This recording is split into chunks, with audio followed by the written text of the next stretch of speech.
सभी को नमस्ते। हम पिछले कुछ समयों से अभ्यास के संदर्भ में थोड़ा बात कर रहे हैं।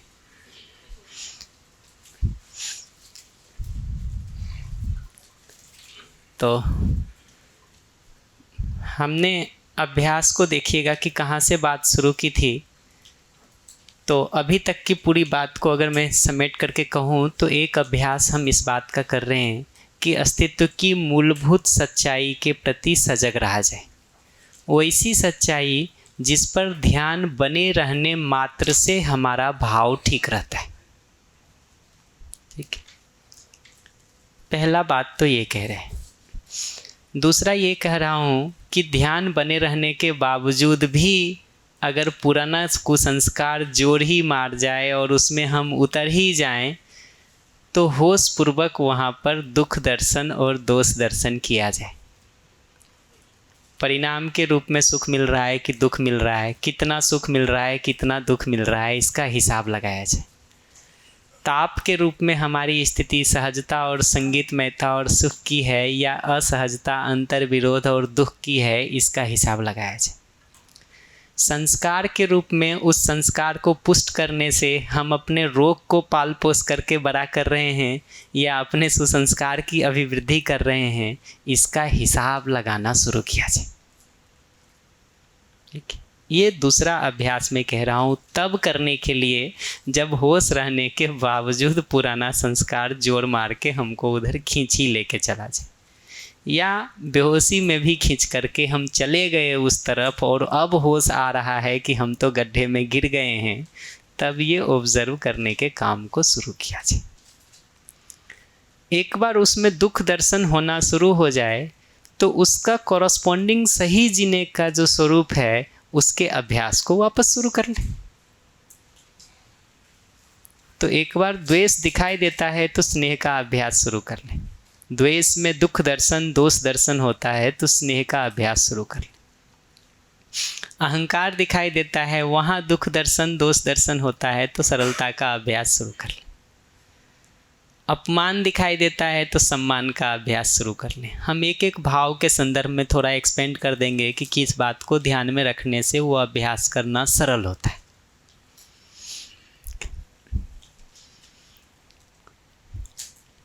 तो उस प्रक्रिया में हम धीरे धीरे इस बात पर आए कि अल्टीमेटली नियम न्याय धर्म और सत्य को समझने और जीने का काम हमको करना है।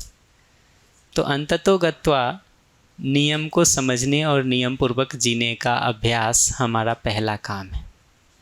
फिर न्याय को समझने का और न्यायपूर्वक जीने का अभ्यास हमारा अगला काम है। उसको हम जितनी गहराई और गंभीरता से करते हैं उससे धर्म और सत्य को समझने और जीने की हमारी पात्रता बनती है। पात्रता बनती है, हम उस योग्य हो पाते हैं। ऐसे ही अपने एक्सटेंडेड फैमिली में हम जितना हम नियम और न्याय के साथ समाधान समृद्धि पूर्वक जीने का काम करते हैं उतना हमारा वृहत परिवार में आगे बढ़ कर के समाज और व्यवस्था में अभय और सहअस्तित्व को प्रमाणित करने की योग्यता बनती है। तो हम अभी नियम और न्याय के संदर्भ में धीरे धीरे करके थोड़ा एक्सपेंशन का काम करेंगे। तो आपने पढ़ा होगा दर्शन में जब नियम को एक्सपेंड करने जाते हैं तो बौद्धिक नियम, सामाजिक नियम और प्राकृतिक नियम के रूप में पहचानते हैं। मुख्य रूप से बौद्धिक नियम वो नियम हैं जिसके आधार पर हमारा अंतःकरण व्यवस्थित होता है। अंतःकरण को टेक्निकल भाषा में कहने जाएंगे तो मन, वृत्ति, चित्त, बुद्धि के रूप में पहचाना है। क्रिया के रूप में देखने जाएंगे तो आस्वादन, चयन, विश्लेषण, तुलन, चिंतन, चित्रण, बोध और संकल्प की क्रिया के रूप में पहचाना है। तो बौद्धिक नियम वो नियम हैं जिसके अनुरूप जीने से हमारी जीवन की क्रियाएं व्यवस्थित होती हैं। सामाजिक नियम वो नियम है जिसके आधार पर जीने से हमारा परस्परता का व्यवहार व्यवस्थित होता है। तो बौद्धिक नियम जीने के वो मूलभूत नियम हैं जिसके आधार पर जीने से हमारी जीवन की क्रियाएं व्यवस्थित होती हैं, हमारा अंतःकरण व्यवस्थित होता है।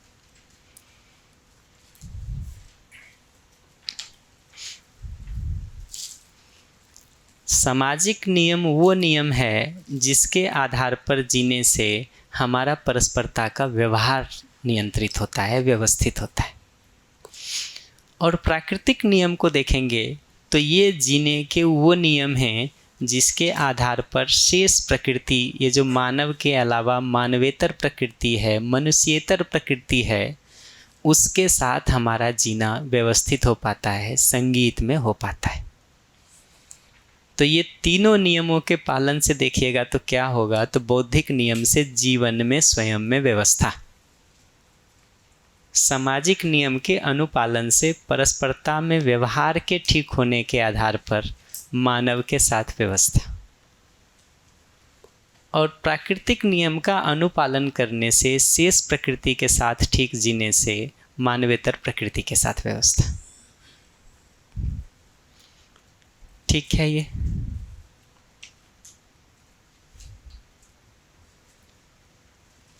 स्लाइड नंबर 55 है, 55। जो लोग भी अपने स्लाइड में देख रहे हो और नहीं मिल रहा होगा तो 55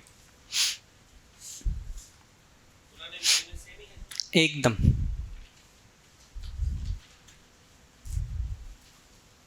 कंटेंट का थोड़ा बहुत फ़र्क हो सकता है कहीं कहीं, बट स्लाइड नंबर सब जगह सेम है, इतना पक्का है। हमको पता है कि बाहर जो भी हम व्यवहार और कार्य करते हैं उसके मूल में हमारी जीवन की क्रियाएं होती हैं।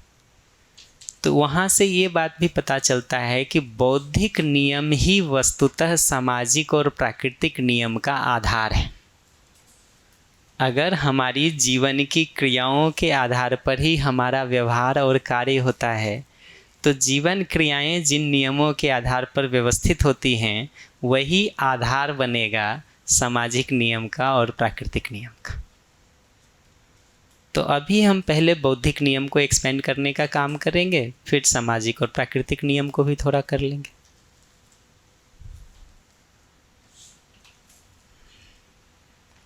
ठीक है। बौद्धिक नियम को देखेंगे तो सामान्य रूप से ये 5 शब्द से इंगित किया है: असंग्रह, स्नेह, विद्या, सरलता और अभय।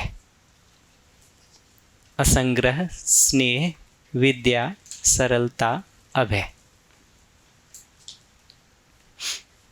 असंग्रह के लिए समृद्धि शब्द का भी प्रयोग होता है। तो असंग्रह या समृद्धि, स्नेह, विद्या, सरलता और अभय, इसको हम बौद्धिक नियम के रूप में पहचान रहे हैं। एक एक करके सभी का विस्तार हम करेंगे, लेकिन स्नेह की बात चूँकि हम पहले से ही कर रहे हैं बिना उसको बौद्धिक नियम में प्लेस किए हुए, तो हम पहले स्नेह की ही बात कर लेना चाहते हैं।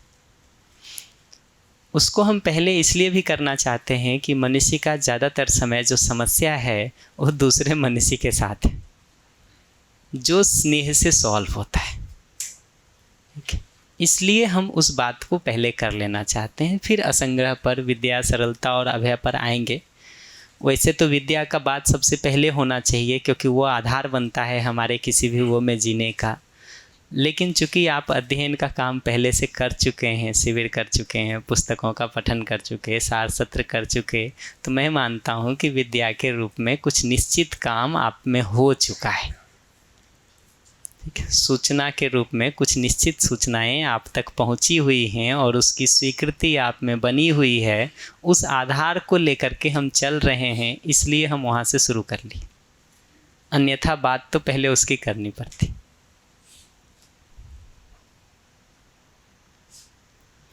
तो हम स्नेह से शुरू करते कि स्नेह का मतलब क्या है। इसको इसलिए भी एक्सपेंड करना ज़रूरी है कि जो सवाल उन्होंने पूछा कि कब स्नेह है और कब मोह है, ये अंतर भी तो हम पहचान सकें अपने में। ऐसे ही हम जो जी रहे हैं वो स्नेह है या उसमें विरोध मिश्रित है, ये भी तो पहचान सकें। ऐसे ही हम स्नेह के नाम पर जो कर रहे वो भाषा है कि भाव भी है साथ में, ये पहचानने का काम तो हम कर सकें। उस आशय से हम इस विस्तार को कर रहे हैं कि स्नेह वस्तुतः क्या है। अपनी स्थिति को पहचानने के आधार पर हम देख सकें कि ये स्नेह है या उसमें विरोध मिश्रित है या मोह है। वो पहचानने का काम करेंगे तो फिर धीरे धीरे उसको ठीक करने का काम भी कर सकते हैं।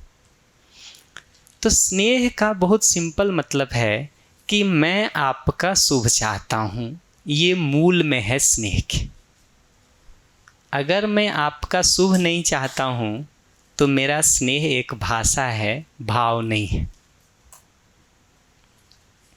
जिस किसी के प्रति भी हमारा स्नेह का भाव होगा, हम उसका शुभ चाहेंगे कि अशुभ चाहेंगे? इतनी सीधी सी बात है ना। तो पलट के ये देखा जा सकता है कि जिन जिन मनुष्यों का जिस जिस समय मैं शुभ चाहता हूँ तब तक तो स्नेह हो सकता है। जिस क्षण भी वो शुभ नहीं चाहने का काम हमारा होता है, इसका मतलब स्नेह नहीं है हमारे अंदर। और स्नेह का भाव टूटेगा, दूसरे को समस्या बाद में होगी। सबसे पहली समस्या हमारी खुद की होती है कि भाव के बिगड़ते ही उसी क्षण से हमारे जीवन में अंतर्विरोध शुरू हो जाता है, असहजता शुरू हो जाती है, अशांति शुरू हो जाती है, हमारा अपना दुख शुरू हो जाता है। इसलिए इससे बाहर निकलना जरूरी है।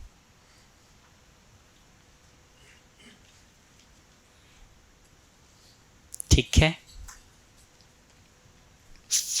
उसी को दूसरी भाषा में कहा है, स्नेह का मतलब है दूसरे के सुख दुख को अपने सुख दुख के जैसा पहचान पाना, समान पहचान पाना। यानी जितना मैं अपने सुख दुख के लिए कंसर्न रहता हूँ कि मुझे सुख हो और दुख नहीं हो, उतना ही अगर मैं आपके सुख और दुख के लिए कंसर्न्ड हूँ तो मैं मानता हूँ कि आपके प्रति मेरा स्नेह का भाव है।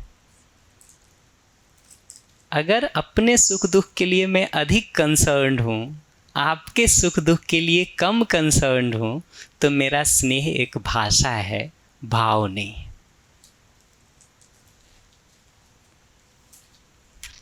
कि नहीं?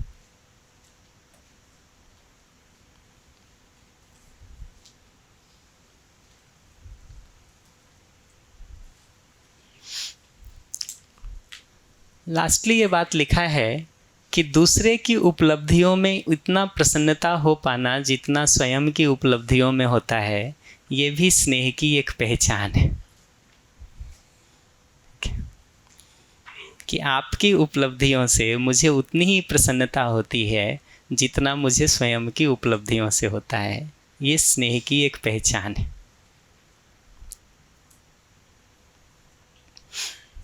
अगर हमको वो प्रसन्नता नहीं हो रही है तो हमको देखने की ज़रूरत है कि स्नेह है कि कुछ और है, कि नहीं।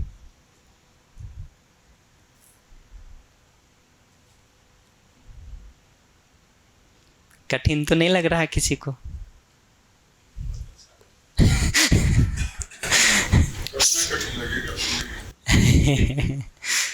बल्कि दूसरे की उपलब्धियों में प्रसन्न होने से ये प्रमाण मिल जाएगा कि मैं स्नेह के भाव में हूँ, तो वो बड़ी बात होगी। बिल्कुल। ये सब इंडिकेटर्स हैं जिसके आधार पर पहचाना जा सकता है कि मेरे अपने भाव की स्थिति क्या है, मेरे अपने भाव की स्थिति क्या है। हम जिनके साथ लंबे समय में जीते हैं, मित्र के रूप में भी बहुत सारा समय निर्वाह करते हैं, ठीक है। परस्परता में बहुत सारा समय हमारा जीना होता है, मित्र के रूप में, भाई के रूप में, बहन के रूप में। दूसरे की उपलब्धियों में अगर उतनी ही प्रसन्नता हमारी हो पाती है तो भाव स्नेह है। अगर नहीं हो पाती है तो स्नेह के साथ कुछ और मिक्स है, इतना तो पक्का है। या स्नेह नहीं है, जो कह लीजिए उसको।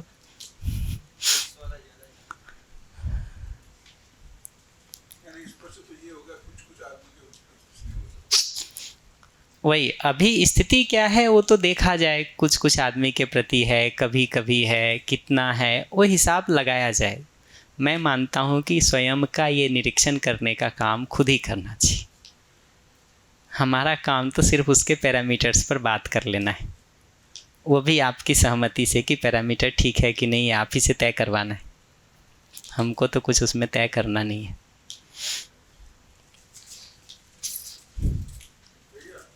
जी, व्यक्तियों के प्रति अगर है तो वो कर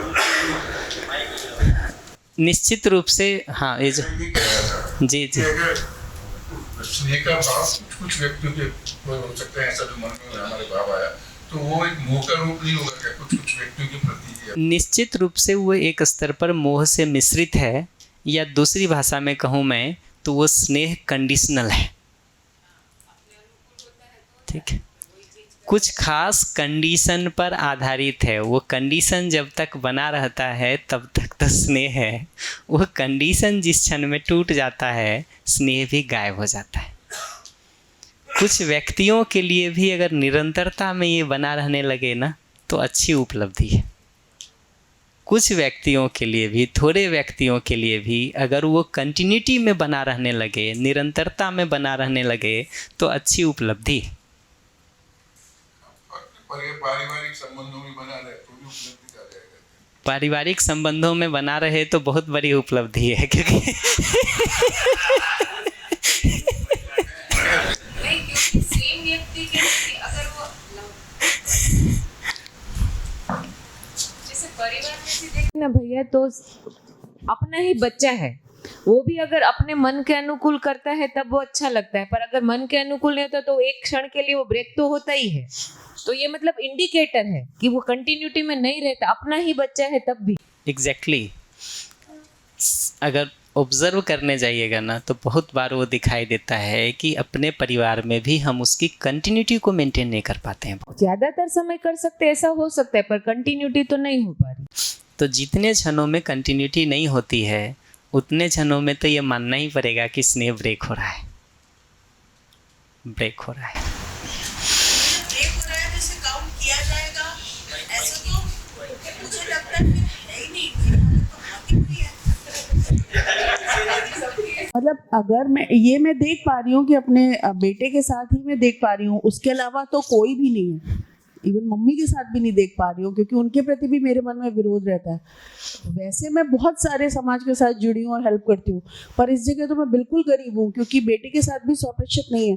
तो कुछ कुछ वाले को काउंट किया जाएगा स्नेह में, या अपना उत्साह कम होने लगे तो काउंट किया जाए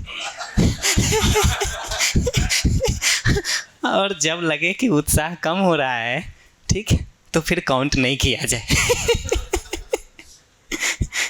जब लगे कि उत्साह कम हो रहा है ना तो काउंट कर लें, और जब लगे कि उत्साह बहुत ठीक है, कुछ काम कर सकते हैं अपने ऊपर, उस समय वो गैप को पहचान करके ठीक कर लें। ठीक है, वही अभी इस बात पर मैं जाने के बदले कि वो मोह है या नहीं है, मैं ये कहूँगा कि अल्टीमेटली कुछ लोगों के साथ भी अगर कंटिन्यूटी को आप मेंटेन करना शुरू करेंगे ना तो मोह ख़त्म होना शुरू हो जाएगा, अगर है भी तो। अगर आप अपने परिवार के अंदर भी कंटिन्यूटी को मेंटेन कर लिए ना अगर, तो इसका मतलब आपके स्नेह के ऊपर सिर्फ एक कंडीशन बच गया है कि परिवार का होगा तो स्नेह करेंगे, बाहर वालों के साथ नहीं करेंगे। बाकी सारे कंडीशन से बाहर हुए बिना परिवार वालों के साथ भी संभव नहीं है। अगर ये कंडीशन है जो दीदी कह रही हैं कि मनोनुकूल करने तक स्नेह, नहीं करने पर नहीं स्नेह, अगर ये कंडीशन हमने अपने स्नेह के ऊपर इम्पोज कर रखा है, डाल रखा है, परिवार वालों के साथ भी निरंतरता में होना मुश्किल है, क्योंकि कोई किसी के मन से पूरा नहीं चलता। हम ही नहीं चलते जी दूसरे के मन से, दूसरा कौन चलेगा हमारे मन से। तो अगर परिवार में भी उसको कंटिन्यूटी में कर ले गए ना तो इसका मतलब है कि एक ही कंडीशन अभी हमारे ऊपर बच गया है कि कुछ लोगों के साथ स्नेह जिसको हम अपना मान रखे हैं उतने के साथ स्नेह, बाहर नहीं। उस कंडीशन को ब्रेक करने पर फिर हम काम कर सकते हैं, आगे काम कर सकते हैं। बट ये इंडिकेटर्स हैं स्नेह के फंडामेंटल। आप अपने लिए अगर ये इसको पकड़ना कठिन हो ना तो आप अपने लिए पलट के देखिए कि सामने वाला हमारे प्रति स्नेह रखता है, इसको हम कब स्वीकार पाएंगे? जब हमारी उपलब्धियों में भी वो उतना ही प्रसन्न हो या हमारी उपलब्धि में मुंह लटका के घूमे। हम सामने वाले को कब मान पाएंगे कि वो मेरे प्रति स्नेह का भाव रखता है? जब हमारे सुख दुख का भी उतना ही ध्यान रखे जितना अपना रखता है, या अपना तो सारा इंतजाम रख ले, हमारे लिए कुछ ना करे। ठीक, थोड़ा भी कम करता है ना तो शिकायत शुरू हो जाती है।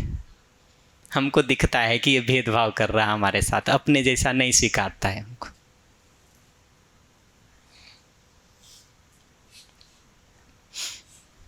और सामने वाले में अगर शुभकामना हमको दिखाई देगी तब हम उसको स्नेह, मेरे लिए शुभकामना दिखाई देगी तब हम मानेंगे कि सामने वाला स्नेह कर रहा है, या जब शुभकामना नहीं दिखाई देगी तब मानेंगे।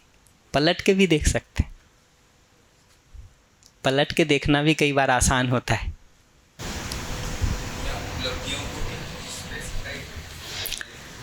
जिसको आप अपने लिए उपलब्धि के रूप में मानते हैं, हम अभी उतने को ही लेंगे। ठीक है, अभी पहचानने के लिए तो जिसको भी आप उपलब्धि मानते हैं, आप क्लास में फर्स्ट आ गए, इसको आप उपलब्धि अगर मानते हैं, ठीक है, तो वो दूसरे के क्लास में फर्स्ट आने से उतनी ही प्रसन्नता अगर हमको हो रही है तो स्नेह है। ठीक है, अभी दे दीजिए, माइक दे दीजिए।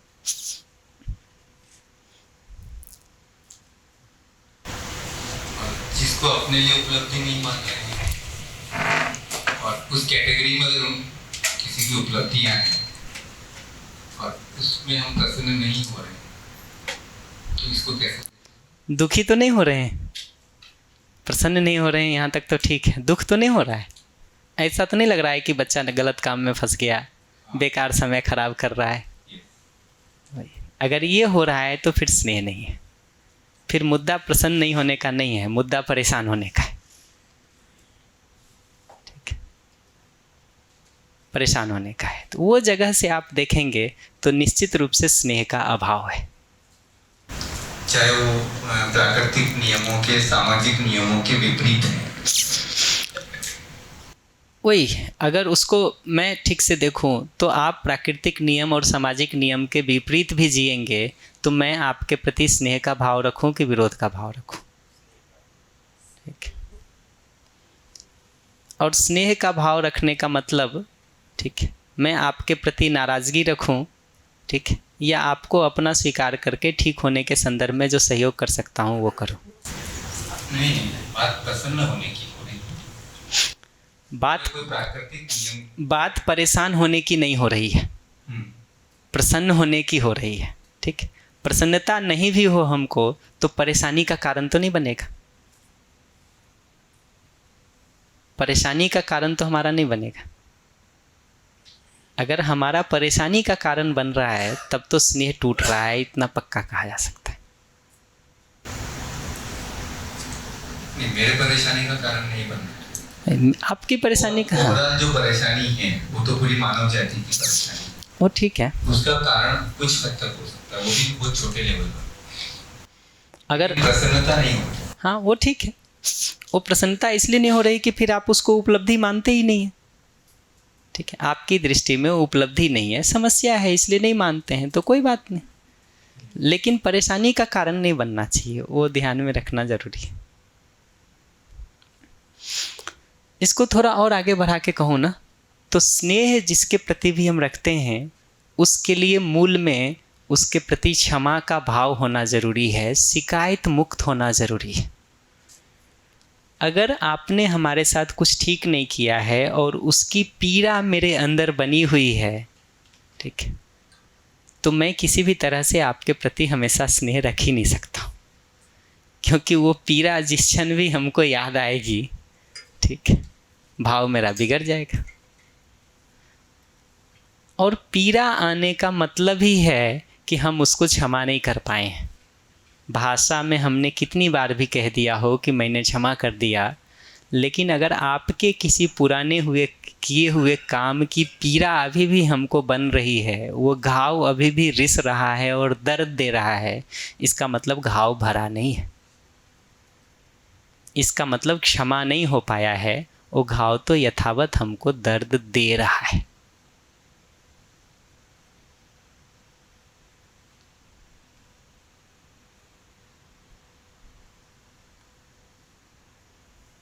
तो अगर मैंने किसी को क्षमा कर दिया, इसका मतलब वो घटना अब और मेरे पीड़ा का कारण नहीं बनती, तब तो हम क्षमा कर पाए। और वो घटना पीड़ा का कारण नहीं बने, इसके लिए शिकायत से मुक्त होना ज़रूरी है। शिकायत अगर बनी हुई है आपके प्रति तो क्षमा नहीं है, क्षमा नहीं है तो आगे स्नेह नहीं होगा। तो स्नेह के मूल में देखिएगा ना, तो क्षमा जरूरी है। और ये दोनों तरफ से है।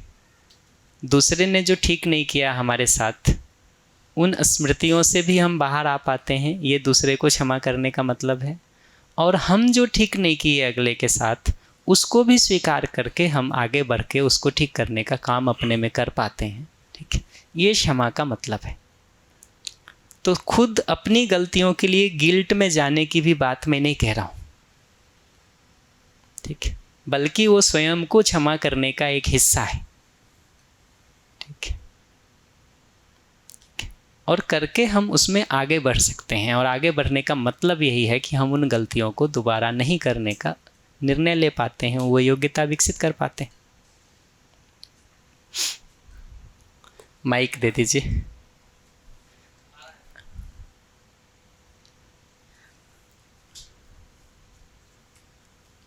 भैया, तो अपने अंदर जो गिल्ट रहता है, तो जब तक गिल्ट रहता है अपने अंदर, तो स्नेह का भाव आ ही नहीं सकता, मेरे लिए और खुद के लिए और दूसरों के लिए भी। अपने अंदर अगर गिल्ट रहता है तो हमारी स्वयं की स्थिति स्वभाव गति की नहीं होती है।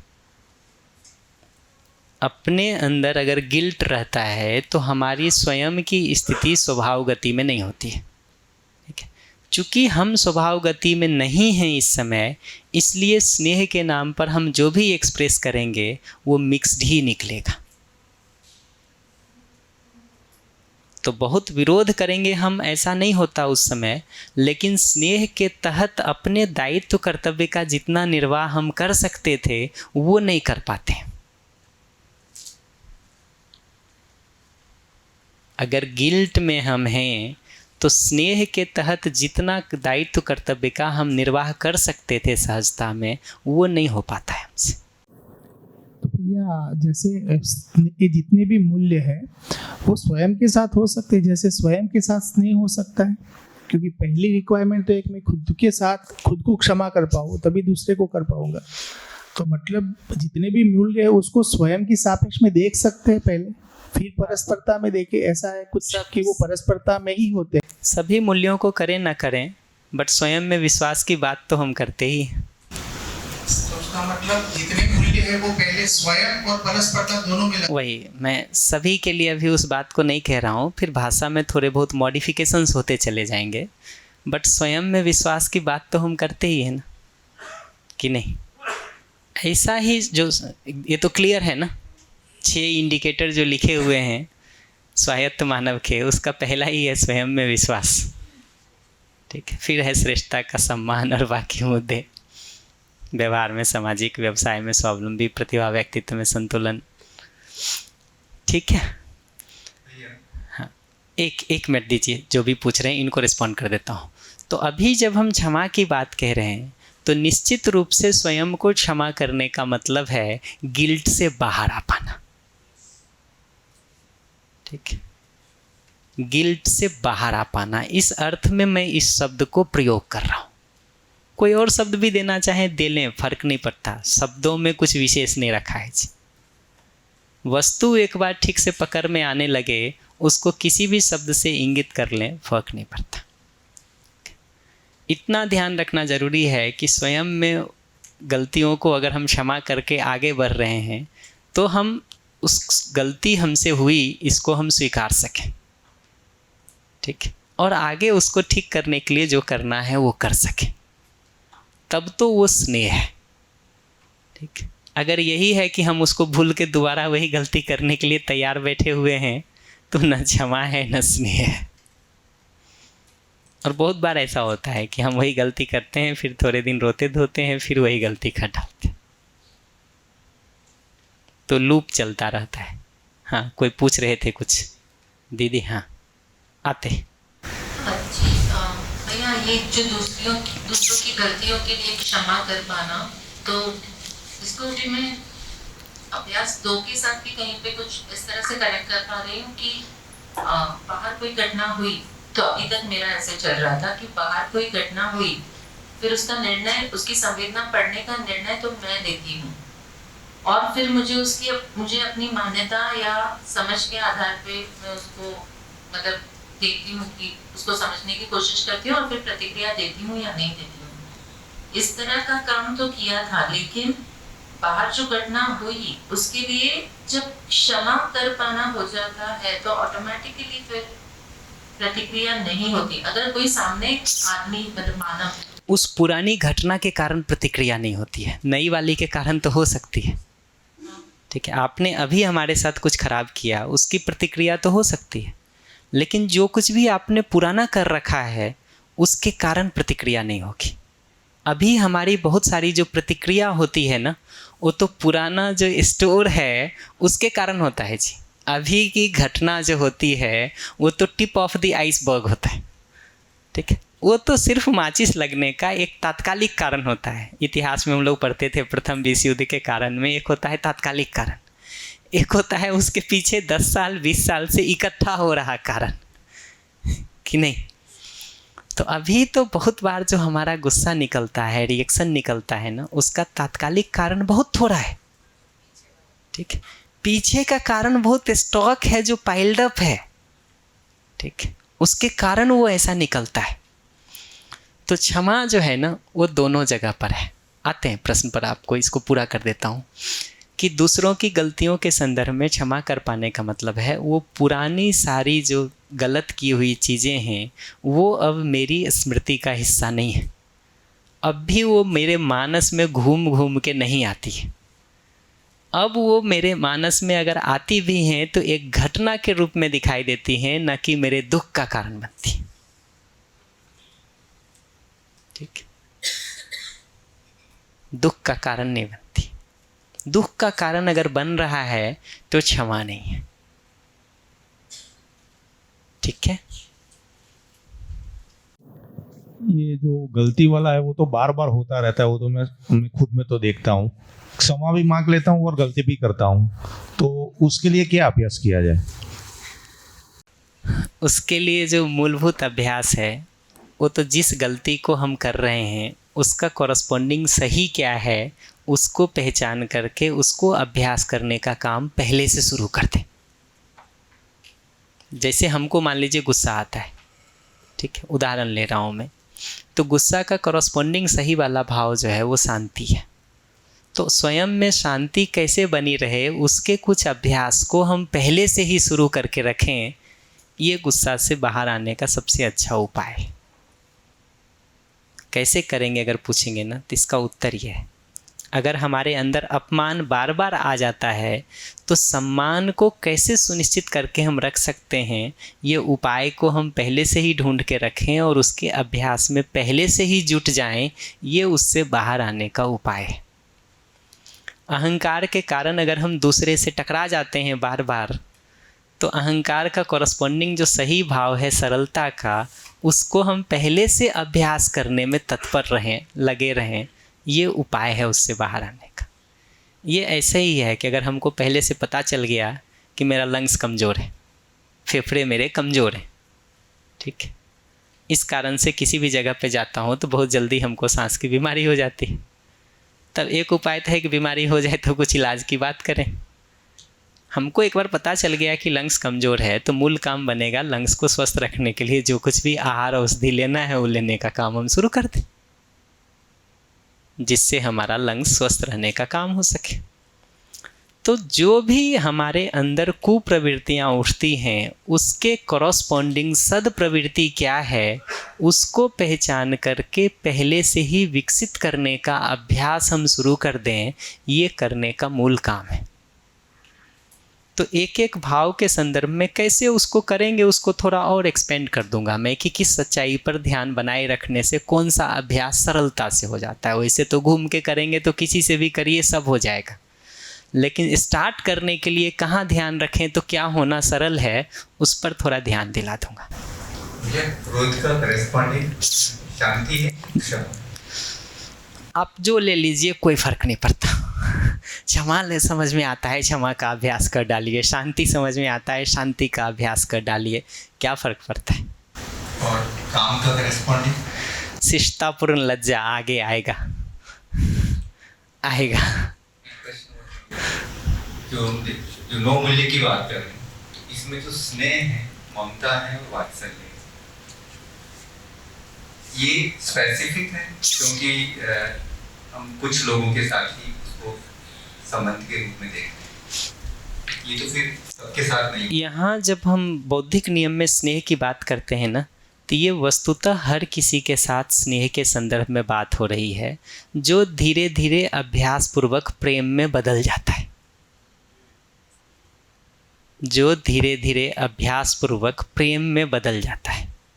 तो यहाँ जब बौद्धिक नियम में हम स्नेह को पहचान रहे हैं, तो वो तो वस्तुतः प्रेम का अभ्यास है, प्रेम का अभ्यास है। कुछ खास लोगों के प्रति जीने की बात नहीं है।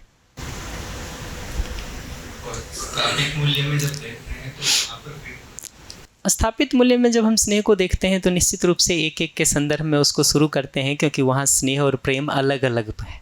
दो मूल्य के रूप में वहाँ परिभाषित कर रहे हैं, स्नेह को अलग, प्रेम को अलग। प्रेम तक पहुंचने की सीढ़ी के रूप जी, यहाँ पर क्या है, चूंकि एक ही शब्द है तो वो उस पूरे रेंज को इंडिकेट करता है।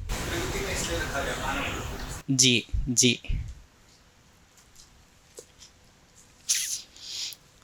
इनफैक्ट आप देखें। हाँ सॉरी, कंटिन्यू करिए। रिलेटेड एक क्वेश्चन है कि जैसे मेरी किसी बात से अगर सामने वाला हर्ट हो जाता है, मैं उसको करना नहीं चाह रही हूँ पर मिसअंडरस्टैंडिंग हो रही है उसको और हो जाता है। एक सेकंड के लिए रोको, एक सेकंड के लिए रोको। देखिए, सारी भाषा को कैसे हम डेवलप करते हैं, हम कहते हैं मिसअंडरस्टैंडिंग अगले को हो जाता है। इसका मतलब है मैंने तो ठीक बोला, सुनने में समस्या तुमको होगी। ठीक है, हम ये बात को प्रश्न में ही नहीं लाते हैं कि हमारे बोलने का तरीका भी तो ठीक नहीं हो सकता है। ठीक है, भाव आपका ठीक नहीं था, ये तो मैंने पकड़ लिया, बट ये संभावना को ही हम बंद कर देते हैं कि हमारा बोलने का तरीका भी तो ठीक नहीं हो सकता है। हम संभावना एक ही खुला रखते हैं कि मेरा बोलने का तरीका तो ठीक है, तुम्हारा सुनने वाला ठीक नहीं है। मैं मानता हूँ कि इन सब एक दो मुद्दों पर जहाँ भी मैं ध्यानाकर्षण कर रहा हूँ ना, आप उसको अन्यथा नहीं लेंगे। को दिख गया भैया क्योंकि ये है ना, हाँ बहुत बार मेरे साथ तो क्या मैं अब धीरे धीरे वो भाषा पर इसलिए ध्यान दिलाना शुरू कर रहा हूँ कि हमको पता चले कि स्लिप कैसे होता रहता है हमारा। ठीक है, इसलिए मैं उस ध्यान दिलाने के काम को एक एक जगह पर कर दे रहा हूँ, और मैं ये अपेक्षा रखता हूँ कि उसको अन्यथा नहीं लेंगे आप लोग। नहीं, ये ठीक है, ये हम कम्युनिकेट कुछ और करना चाह रहे हैं और अगर कुछ अलग समझ है, मतलब हमारे कम्युनिकेशन करने में हमको ध्यान रखना की जरूरत है। एग्जैक्टली।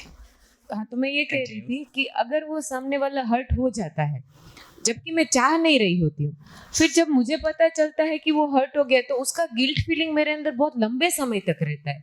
तो यहाँ पर मैं काम नहीं कर पाती उस गिल्ट फीलिंग से निकलने का। तो वहाँ पर मतलब क्या करूँ?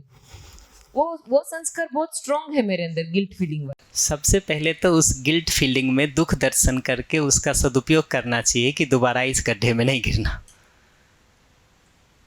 ये जो गिल्ट फीलिंग की पूरी प्रक्रिया चल रही है ना, उस प्रक्रिया के दौरान दुख दर्शन को मजबूत करना चाहिए। ये तो हो ही रहा है, दुख दर्शन को मजबूत करना चाहिए ताकि वो दुख की का जितना गहरा छाप अंदर पड़ेगा ना, उतना उससे दूर रहने की प्रवृत्ति बनेगी।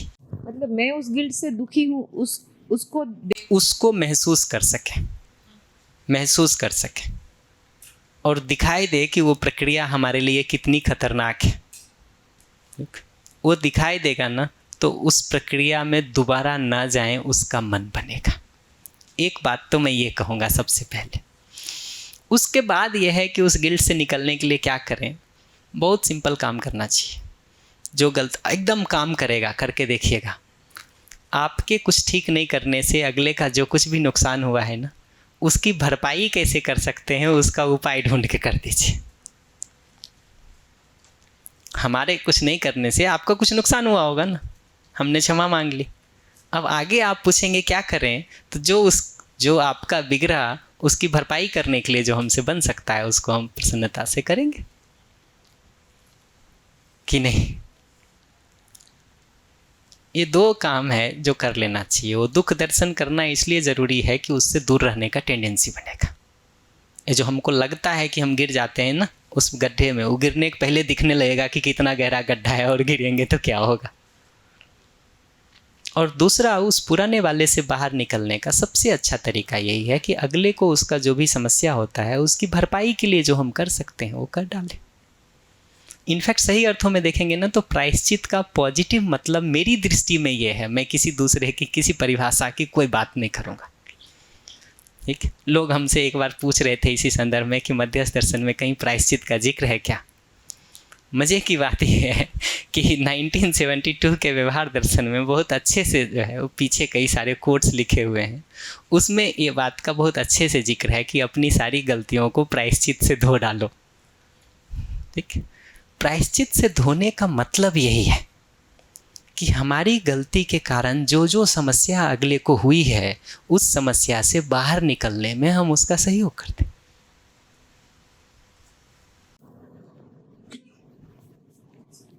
तो भैया दीदी ने, योगिता ने जो बताया वो तो कम्युनिकेशन गैप है, लेकिन कई बार इतनी सॉफ्ट लैंग्वेज में बढ़िया बढ़िया बोलते हैं लेकिन बैकअप में तो रिस्पॉन्सिबिलिटी नहीं लेते, सामने के ऊपर ही ठोकते हैं, कभी तेरी वजह से हो गया, परिस्थिति की वजह से हो गया, और उसको हम स्मार्टनेस बोलते हैं या चतुराई बोलते हैं।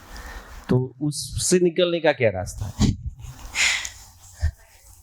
उससे निकलने का पहला रास्ता भी दिख गया।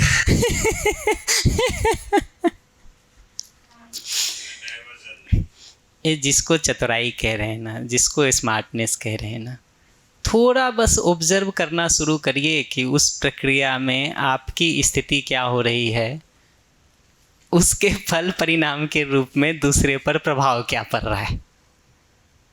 मैं उस स्मार्टनेस के साथ आपसे जीता हूँ तो आपका मेरे प्रति विश्वास बढ़ता है कि शंका बढ़ती है, उसका हिसाब लगा के देख लें। सॉरी, पहले इनका उदाहरण पूरा कर देता हूँ फिर आ जाते ना। मैं अगर किसी स्मार्टनेस के तहत, स्मार्टनेस का कुल मतलब क्या है पता है? मैं अपना काम आपसे करवा लूँ और आपको पता नहीं चले। कह रहे हैं ना, उसको मैं अपनी भाषा में कहूँ तो उसका मतलब ये होता है कि मैं अपना सारा काम आपसे करवा लूँ और आपको पता नहीं चले। ये स्मार्टनेस है। मज़े की बात यह है कि ये पता चलना थोड़े समय में हो ही जाता है। ठीक है, दर्शन की भाषा में कहिएगा ना तो वो छल कपट पाखंड, इसकी कई परिभाषाएं लिखी हुई हैं, व्यवहार दर्शन में पढ़ा है। तो जिसको वो स्मार्टनेस कह रहे हैं ना, वो कैटेगरी तो वो है।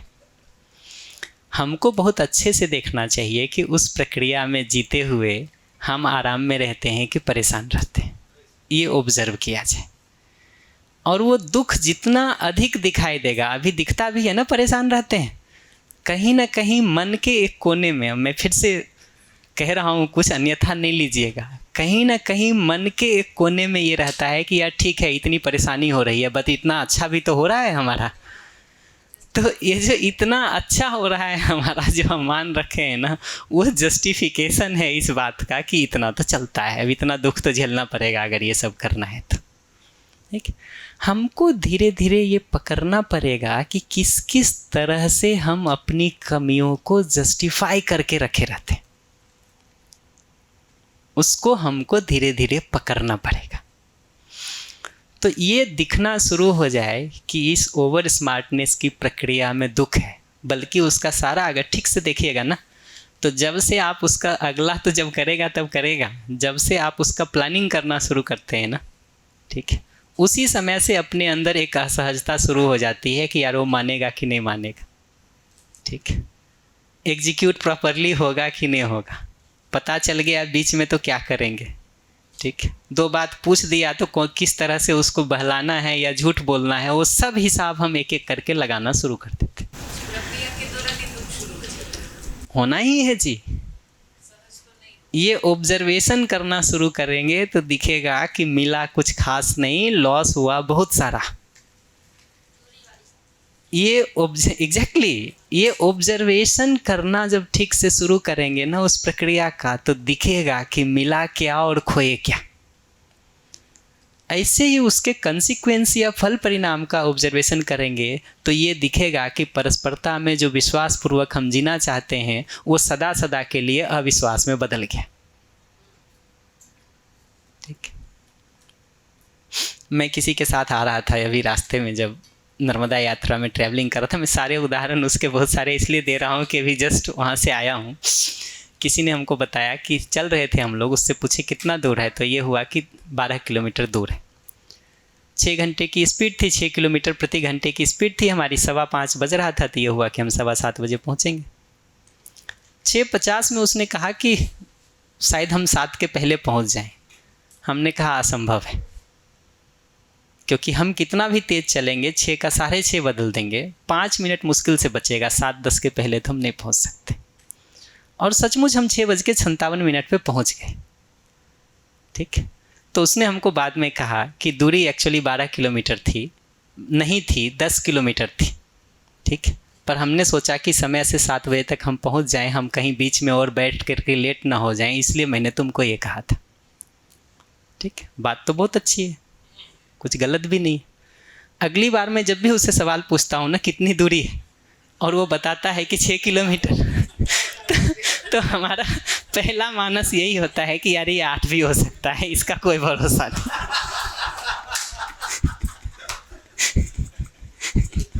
मैं तो अपनी बात ही बता रहा हूँ आपको। क्या होता है, हम बहुत सारे अच्छे अच्छे तर्क ला करके ना ये सारी चीज़ों को जस्टिफाई कर लेते हैं। हम खुद भी ये सब करते रहे हैं जी। ठीक है, लेकिन हमको अभी दिखाई देता है कि इस प्रक्रिया को करने से, ठीक है, एक दिन हो सकता था 7 का 7 10 हो गया, लेकिन अब तो तुम कोई भी बात बोलोगे तो हम पहले से हिसाब लगाएंगे कि यार इसमें मार्जिन कितना है कि नहीं। मैं कहाँ मना कर रहा हूँ कि भाव ठीक नहीं था। गलती इस बात में है कि ये जो हम चाहते हैं 7 बजे पहुँचना ना, ये दूसरे से छुपा के कर लेना चाहते हैं। हमारे लिए वो पहुँचना ज़्यादा महत्वपूर्ण है, दूसरे के साथ झूठ बोलना कम महत्वपूर्ण है।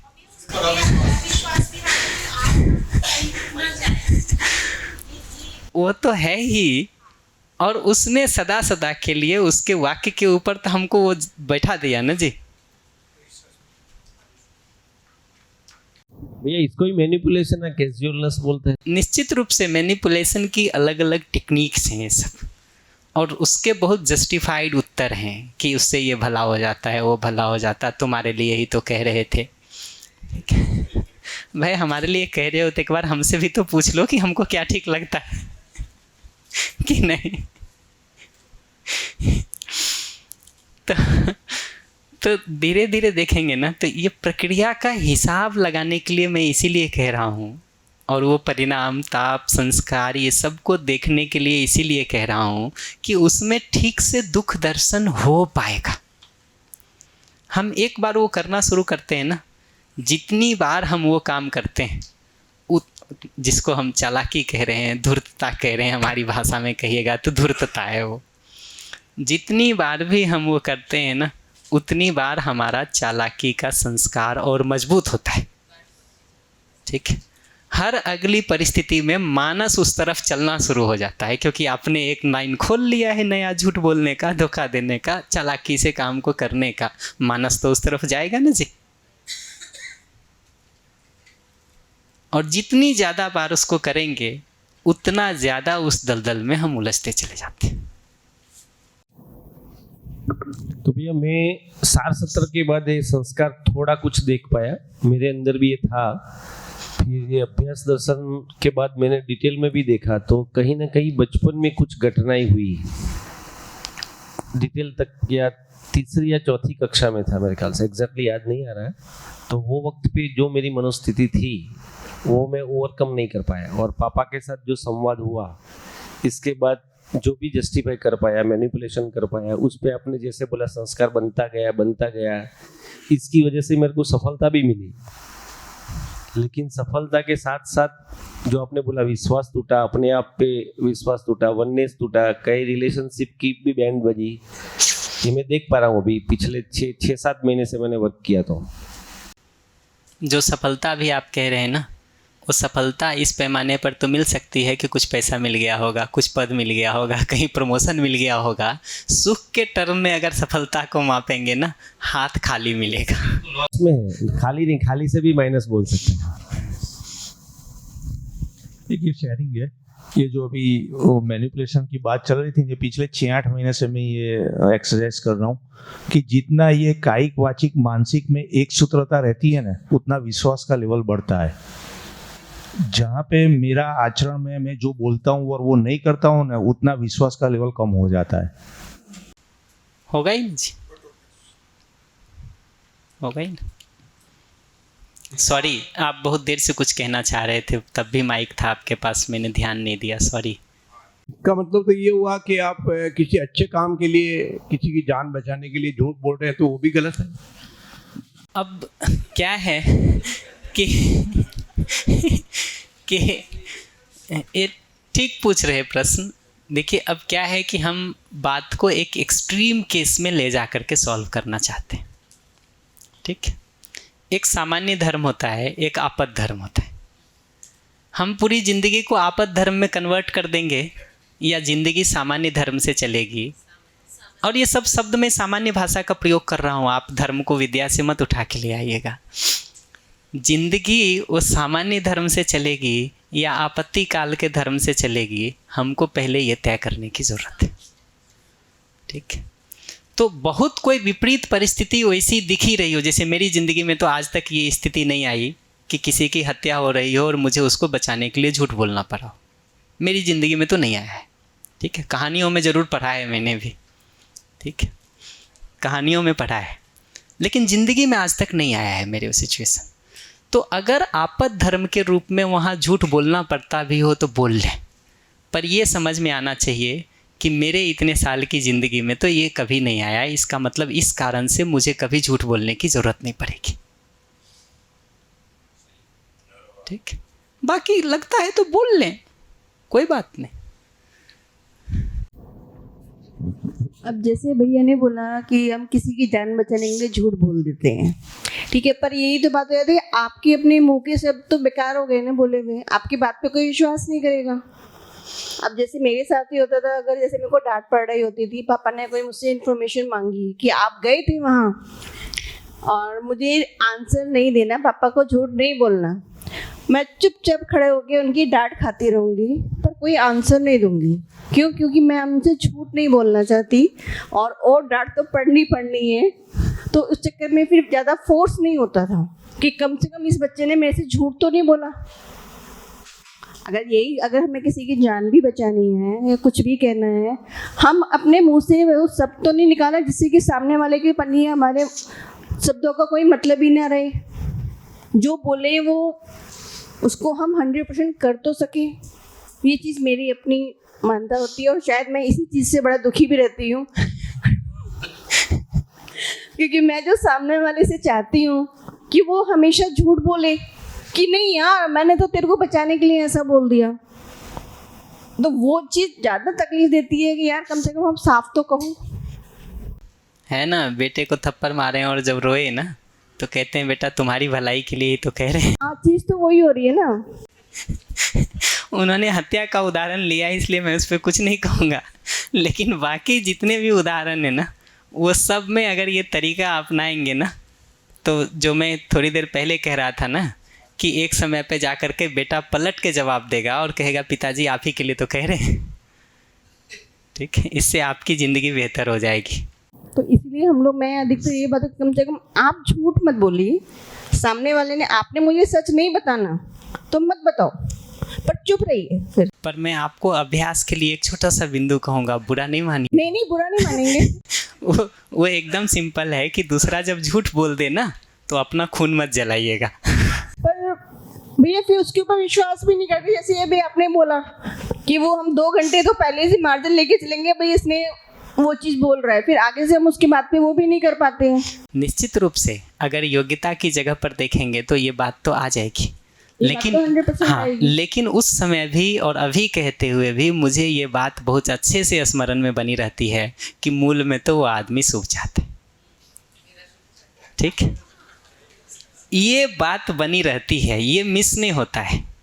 ठीक, इसलिए मेरा लाइन ऑफ एक्शन क्या होगा उसके साथ, वो डेफिनेटली तय है कि पॉजिटिव ही होगा। उसके उस आचरण से नहीं तय होगा कि हम क्या व्यवहार करेंगे लौट के उसके साथ।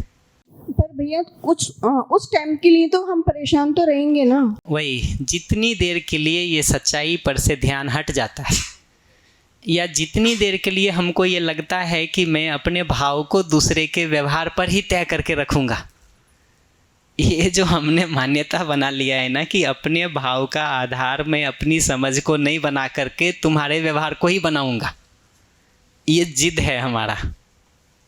मान्यता इतनी गहरी है कि हम इस जिद पर अड़े हुए हैं कि हम तो अपना भाव तुम्हारे व्यवहार से ही बनाएंगे।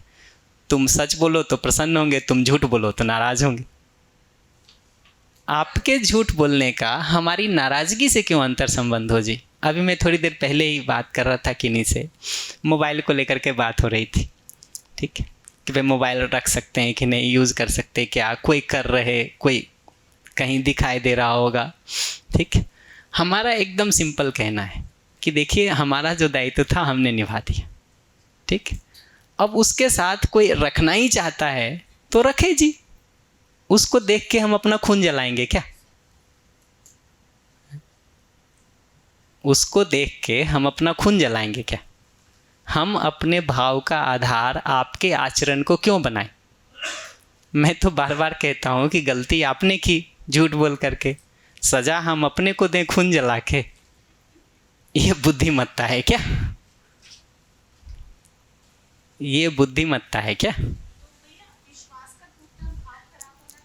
वही जो अगर आप परिचय शिविर को किए होंगे तो ये दो जगह पर हम उसकी बात करते हैं, एक चाहना पर विश्वास, एक योग्यता पर विश्वास। ठीक है, तो चाहना पर विश्वास जो है वो बना रहता है। योग्यता पर जो है वो तो आपको कंप्यूटर चलाने आपने कहा आता है और हमको दिख गया कि नहीं आता है, तो क्या कहेंगे? यही कहेंगे कि आपको कंप्यूटर चलाने नहीं आता है, यही तो कहेंगे जी, ये थोड़ी कहेंगे कि आपको आता है।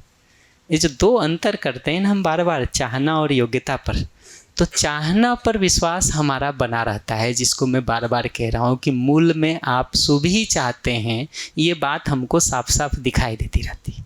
इसलिए हमारे अंदर बदले का, रिएक्शन का, प्रतिक्रिया का कोई भी भाव नहीं उभरता है।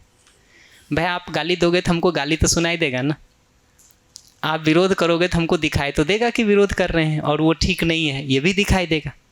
लेकिन क्या वो मेरे भाव का, मेरे आचरण का, मेरे व्यवहार का आधार बनेगा? मेरा उत्तर तो साफ है, नहीं। तो भाव तो नहीं बिगाड़ेंगे, लेकिन अगली बार डिस्टेंस भी नहीं पूछेंगे। मैं तो देखिए इन सारे को विनोद के रूप में यूज़ करता हूँ। अगली बार डिस्टेंस भी पूछेंगे और जब बताओगे तो ये पूछ लेंगे कि ठीक बता रहे हो कि कल जैसा हिसाब लगा रखे हो।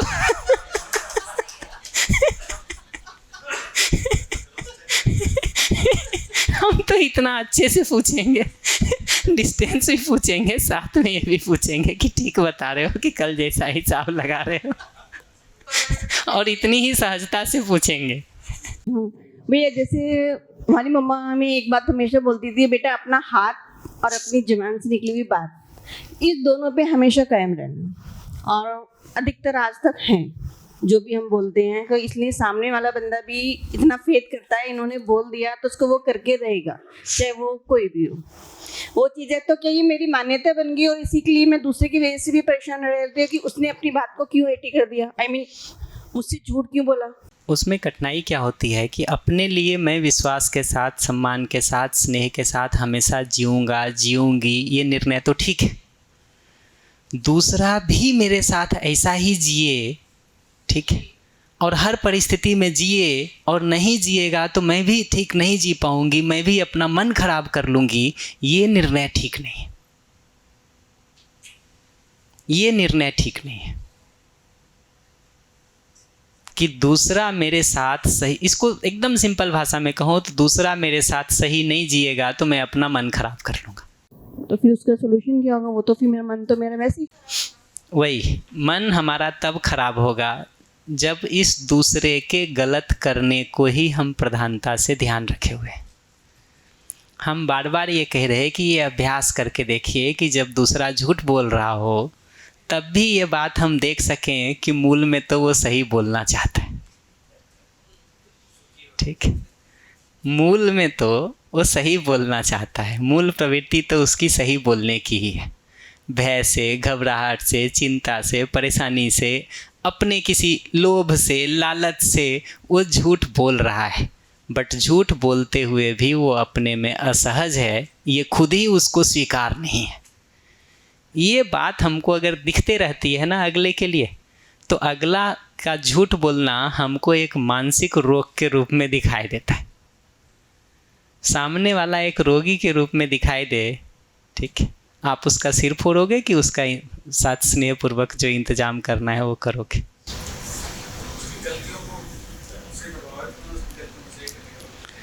वही गलती से प्रभावित होने का मतलब यही है कि सामने वाले का इन्फेक्शन हमारे अंदर आ गया।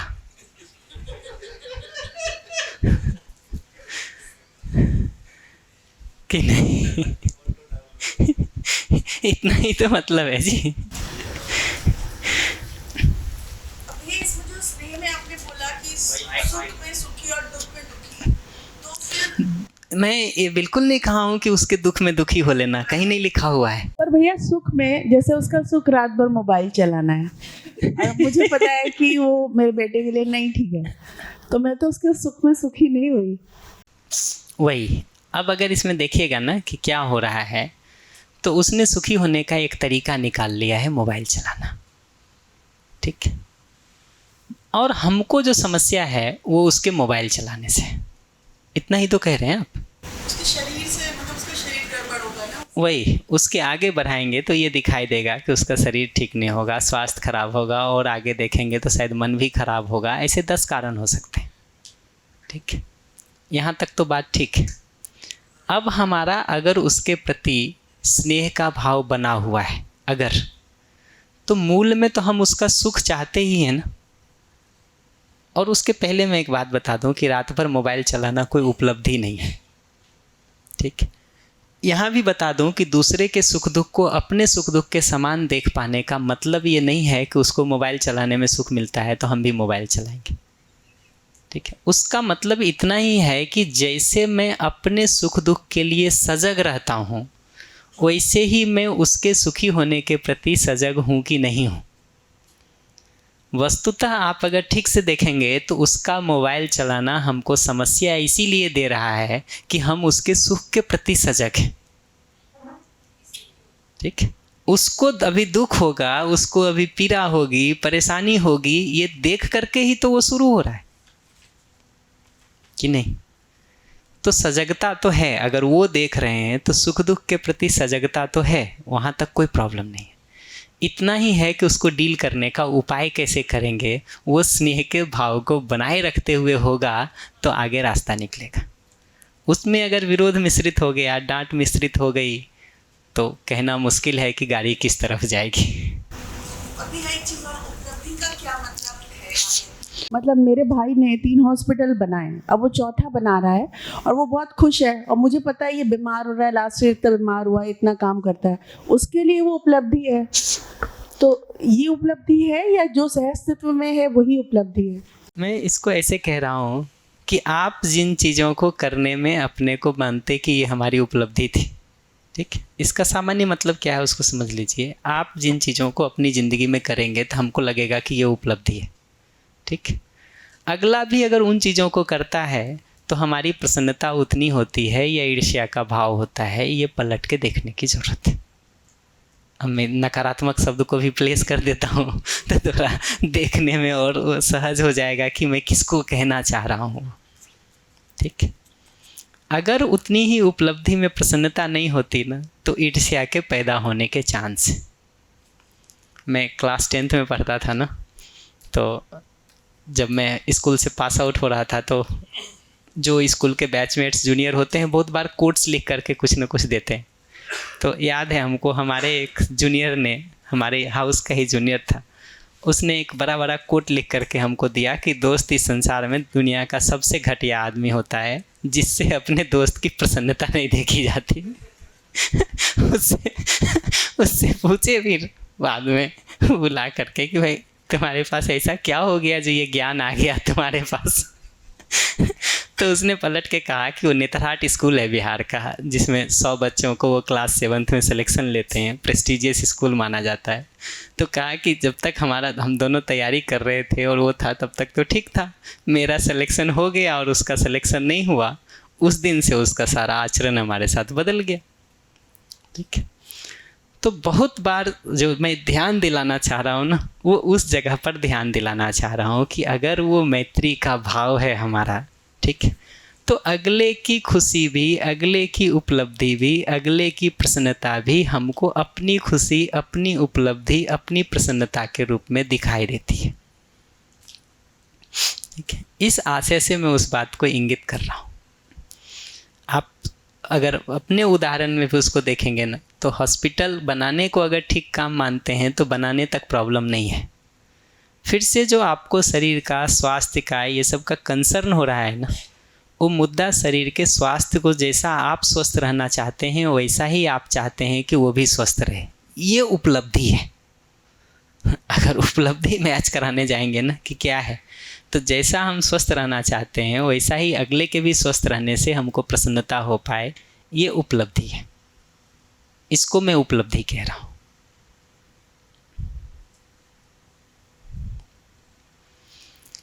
ठीक है,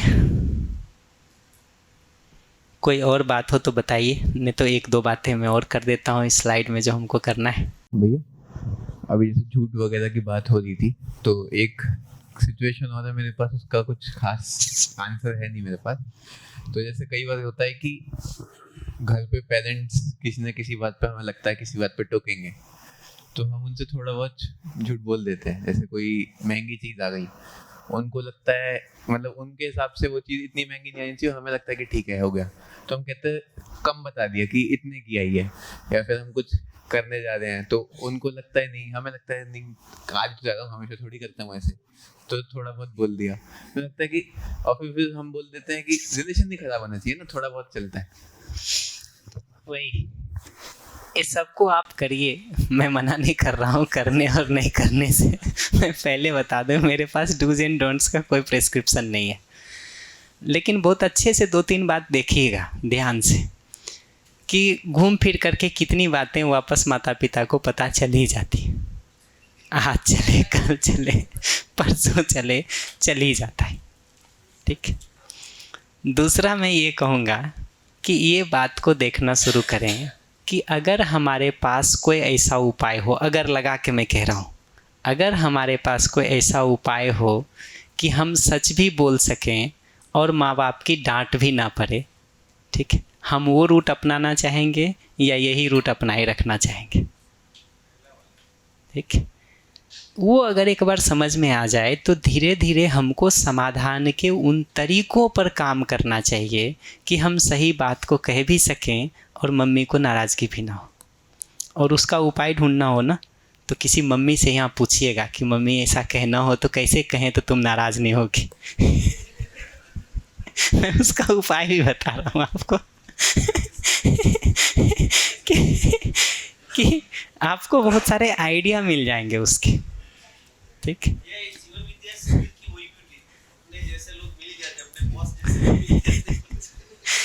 जी संसार में सब जगह चीज़ें वैसी ही खरी हैं। ठीक है, वो एक पुराना जोक है, किसी ने पूछा, एक नए गांव में कोई उठ करके बसने गया तो कहा ये गांव के लोग अच्छे हैं कि ख़राब हैं? कहा पहले ये बताओ कि तुम जिस गांव में रहते थे वहाँ के लोग अच्छे थे कि ख़राब थे। अगर आप कहेंगे कि गांव के लोग ख़राब थे तो उसका उत्तर एकदम सिंपल होगा, यहाँ के लोग भी ख़राब हैं, मत बसो यहाँ। और अगर आपका उत्तर ये है कि तुम्हारे पिछले गांव के लोग अच्छे थे तो कहेगा बस जाओ, यहाँ लोग अच्छे हैं। संसार एक ही जैसा खड़ा है जी सब जगह, कुछ ज़्यादा फ़र्क नहीं है, कुछ ज़्यादा फ़र्क नहीं है। कहीं से भी उसको करना शुरू करेंगे ना तो दिखना शुरू हो जाएगा। और क्या होता है, अभी बहुत छोटी छोटी बातों पर हम घबरा जाते हैं। 2 बात का डांट पड़ जाएगा, हम उसको बचाना चाहते हैं। ठीक है, और वो डांट भी बहुत अर्थों में थोड़ा पूछ के देखिएगा लोगों से कि वो कितना डांट होता है, कितना स्नेह होता है, क्या उसका तात्पर्य होता है। थोड़ा बात करके तो देखिए, तब तो आपको दूसरे पक्ष का भी कुछ पता चलेगा जी। अभी तो क्या है, हम अपना एक अनुमान थोपे रहते हैं अगले के ऊपर, ठीक है, और अपनी कल्पना में ही बहुत सारा हिसाब लगाते रहते हैं, उसके हिसाब से चीज़ों को सॉल्व करते रहते हैं। थोड़ा करके देखिए, इतना ही कहूँगा मैं अभी के लिए तो।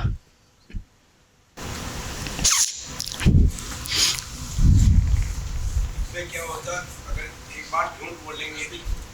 एक बार झूठ बोलेंगे तो एक झूठ को छुपाने के लिए फिर कई झूठ बोलने पड़ेंगे, सीरीज हो जाएगी वो। होता ही है, होता ही है। हाँ जी। तो होता ऐसा है कि मैं झूठ बोलूंगी तो भी मम्मी नाराज होगी और सच बोलूंगी तो भी मम्मी नाराज होगी, तो करूँ क्या? देखो, इसका उत्तर तो एकदम सिंपल है। अगर दोनों में ही उनको नाराज होना है, कम से कम हम तो ठीक रह ले। अगर दोनों में ही नाराज होना है तो कम से कम हम तो ठीक रह ले। और कितनी अच्छी बात है कि मम्मी के बोल, मतलब मम्मी भी मानव है। मैं अपने लिए देखती हूँ कि अगर ये मुझसे ऐसे प्रश्न करे, मेरा बेटा करे, तो वो बात ठीक है कि मम्मी को शुरू में लगेगा कि अरे भाई टीवी मिल जाता लाख रुपए का, तुम 10 लाख का क्यों लाए हो। अगर वो सही है, या तो वो बच्चा ही गलत है, उसको पता है मैं गलत हूँ और वो मम्मी से मुहर लगवाना चाहता है, और अगर वो सही है, वो अपनी बात कहेगा, तो मम्मी भी समझेंगी ही। वो थोड़ा देर से समझेंगी, 1-2 दिन बाद उसको अप्रिशिएट करेंगी, बट समझेंगी। ऐसा है। थोड़ा भरोसा रखना पड़ता है इस बात पर कि अगला भी हमारे व्यू पॉइंट को देख सकता है, समझ सकता है, अगर हम ठीक ढंग से एक्सप्लेन करेंगे तो, ठीक है। और कुछ जगहों पर अगर असहमतियां भी होंगी तो अगले की असहमति मेरे अंदर विरोध नहीं पैदा करेगी, ये बात अपने को तय करना ज़रूरी है। तो ये जो बच्चे लोग का था ना, ऐसा मेरा भी था। मुंबई में रहते थे और मुझे समोसा खाने का बहुत दिल करता है, तो जैसे मैं बाहर से खा के आता हूँ, घर पे आता हूँ, ये पूछती है आप खाना क्यों नहीं खाना है, मैं बोलता हूँ कम खाना। तो उसको समझ में आ जाता है, ये मेरा मैसेज है, मेरे बेटे, तो उसको समझ में आता है मैं बाहर से खा के आया हूँ, और मैं ऐसा नक्की किया कि झूठ नहीं बोलना है। तो मैं बोलता हूँ आज 2 समोसा खा के आया हूँ। फिर जो घर में झगड़ा होता है, डांट खाते, बाहर का ना बोला तो भी खाते, आपका हेल्थ खराब हो जाएगा, और फिर वापस मैं चुपचाप सुनता हूँ वो जो बोलती है, फिर भी वापस जाके खा के आता हूँ। जब भी खा के आता हूँ वापस डांटती है। लेकिन वो सच बोलने का रिजल्ट वो मिला कि एक बार मैं वो सोचने को मजबूर हुआ, वो मुझे क्यों डांट रही है। एक बार उसने वो बोला कि आपको जो खाना दिल होएगा ना, मैं घर पे बना के देगी। बाहर का ऑयल 10-15 बार उबाल के करते अच्छा नहीं होता है, मैं घर पे आपको प्योर ऑयल पे बना के देगी। मुझे वो रिलेशन हो गया वहाँ पर सेट कि वो मेरा हेल्थ के लिए केयर कर रही है, इसीलिए मुझे डांट रही है, नहीं कि मैं बाहर खा के आता हूँ। तो यहाँ बच्चे लोग के लिए भी अगर वो सच बोलेंगे तो वहाँ उसको समझ में आएगा कि मुझे कितना खर्च कहाँ करना चाहिए। अगर वो झूठ बोलते जाएंगे तो उसका जो गलती है वो कभी नहीं उसमें से बाहर निकल पाएगा। ऐसे में रिलेट कर सकता हूँ इधर। ठीक बात है। ये भी हम सब ये मान के बैठे होते हैं, ये जो झूठ बोलने का जगह है ना, हम ये मान के ही बैठे होते हैं कि हम तो ठीक हैं, लेकिन अगले को ये ठीक दिखाई नहीं देगा। हम ये संभावना को भी नहीं खोलते हैं कि यार मेरे देखने में भी तो गलती हो सकती है। मैं बार बार इस बात पर ध्यान दिला रहा हूँ कि हम में से ज़्यादातर लोग ये संभावना ही नहीं खोलते हैं कि गलती हमारी भी तो हो सकती है। इसलिए भाषा भी सारी वैसी बनी हुई है हमारी, जो हर समय ये बताती रहती है कि गलती तुम्हारी है, गलती तुम्हारी। ये जो झूठ बोलने का डिज़ाइन है ना, उसके मूल में भी ये मान्यता है कि हम तो ठीक ही देखते हैं, लेकिन तुमको अभी दिखाई नहीं देगा। ये भी संभव है जो उन्होंने कहा कि भाई हम ही दुरुपयोग कर रहे हो, ठीक है, और हम ही को ठीक होने की ज़रूरत हो। ये ऑप्शन भी तो खुला हो सकता है ना। परस्पर संवाद से ही तो वो बातें तय हो पाएंगी। ऐसे तो मान के बैठिए हम ठीक हैं, हर आदमी मान के बैठा है। तो भैया ये मेरे साथ ही 2 दिन से हो रहा है। मेरी बिटिया यहाँ आना चाहती है, उसकी हेल्थ कुछ ठीक नहीं चल रही है, तो ऑफिस से छुट्टी नहीं मिल रही है। तो मेरे मन में भी ऐसा मैनिपुलेशन वाला आ गया। तो ये जो बोलता है झूठ बोलने का, एक्चुअली इसके पापा से आया होगा। मेरा भी कहीं ना कहीं मैंने कल देखा, तो मैं बिटिया को बोलता था बोल दे भाई शिविर में जाना, इससे अच्छा होने वाला। पापा मैं ऐसा नहीं बोलूँगी। तो वो डटी रही, कुछ काम है ऑफिस में, हेल्थ भी अच्छा नहीं है। तो मैंने बोला आपके बॉस से मैं बात कर लूँ क्या? तो बोले आपको नहीं बात करना, मैं ही करूँगी। बॉस को लगता है उपयोगिता यहाँ है तो भेजेंगे, तो कल या परसों आएंगे। तो कहीं ना कहीं मेरे मन में जो भाव है वो मेरी बच्ची पे चलते हैं, और बच्चे लोग जो भी गलतियां करते हैं, सोर्स में तो कुएं में से ही पानी जाता है। बढ़िया। हाँ, कुछ कह रही दीदी। भैया इन सब का असर मेरे ऊपर ये आता है कि मैं एकदम चुप हो जाती हूँ, और जब तक 2 दिन हो, 3 दिन हो, 4 दिन हो, मैं बात नहीं करूँगी। और जब तक वो डिजॉल्व नहीं होता तब तक मुझसे बात ही नहीं होती। और सामने वाला बंदा बोले जाता तो अपनी तरफ से कुछ भी लगाता रहे, और मेरे ऊपर कुछ नहीं हो, मैं एकदम न्यूट्रल हो जाती है। ऐसे पता नहीं कुछ वो बोल भी रहे हैं तो मेरे दिमाग में कुछ नहीं जाता। वो बेसिकली इम्यून होना है, न्यूट्रल के बदले। हाँ, इम्यून कह लो या कुछ भी कह लो, मेरे को कुछ सुनाई नहीं देता, मुझे कुछ समझ में नहीं आता, अंदर से मैं कुछ बोल नहीं सकती। उसको ठीक से कहेंगे तो उसका मतलब ये होता है कि हम एक सेल में अपने को क्लोज करके रख लेते हैं, जिससे मतलब बाहर की सारी चीज़ें बहुत दूर से टकरा के लौट जाती हैं। स्विच ऑफ होना कहिए, आइसोलेट होना कहिए, टेक्निकल भाषा में उसको कहते हैं एक कोकून के अंदर बंद हो जाना। कोकून जानते? और सेल होता है ना जिसमें छोटे छोटे लार्वा और वो जिसमें बंद रहते हैं, उसको कोकून कहते हैं। हाँ, तो ये जो सारी प्रक्रिया है ना, कल जब हम बात करेंगे थोड़ा नहीं स्नेह के एक्सप्रेशन के संदर्भ में, तो हम धीरे धीरे इसी पर बात करेंगे कि ऐसी परिस्थितियों में भी हम कैसे अपने को ठीक ढंग से एक्सप्रेस कर रख सकें। देखिए, मैं दोनों तरफ से बात नहीं कह रहा हूँ। मैं ना तो गुस्सा करके जवाब देने को कह रहा हूँ, ना मैं चुप होने को कह रहा हूँ। मैं दोनों नहीं कह रहा हूँ, ठीक है?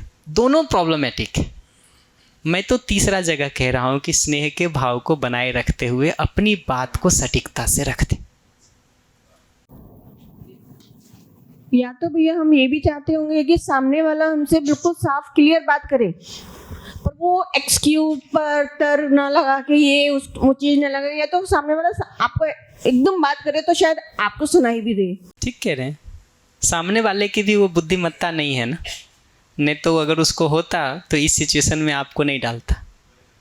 मेरे एक IIT के प्रोफेसर थे, कोई एक बार कुछ ठीक नहीं किए हम लोग, तो जाके बोले सॉरी। जैसे ही सॉरी बोले, वो कम से कम 15 मिनट तक डांटे, ठीक है? 15 मिनट की डांट के बाद ये पता चला हमको कि वो सॉरी शब्द से इसलिए नाराज़ हैं कि उनका बेटा हर बार सॉरी बोलता है और हर बार लौट के वही करता है।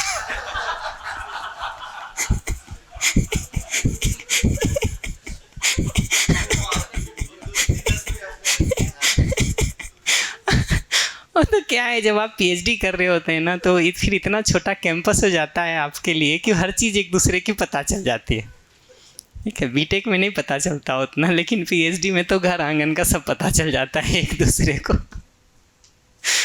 तो बहुत बार समस्याएं बहुत सारी जगहों से उलझी होती हैं। हम जो हर बार बात कह रहे हैं वो ये कि हमारा भाव ठीक बना रहे और हम अपनी बात को सटीकता से अगले तक रख भी दें। ये जगह पर पहुंचना ज़रूरी है। ये विचार में समाधान का स्वरूप है।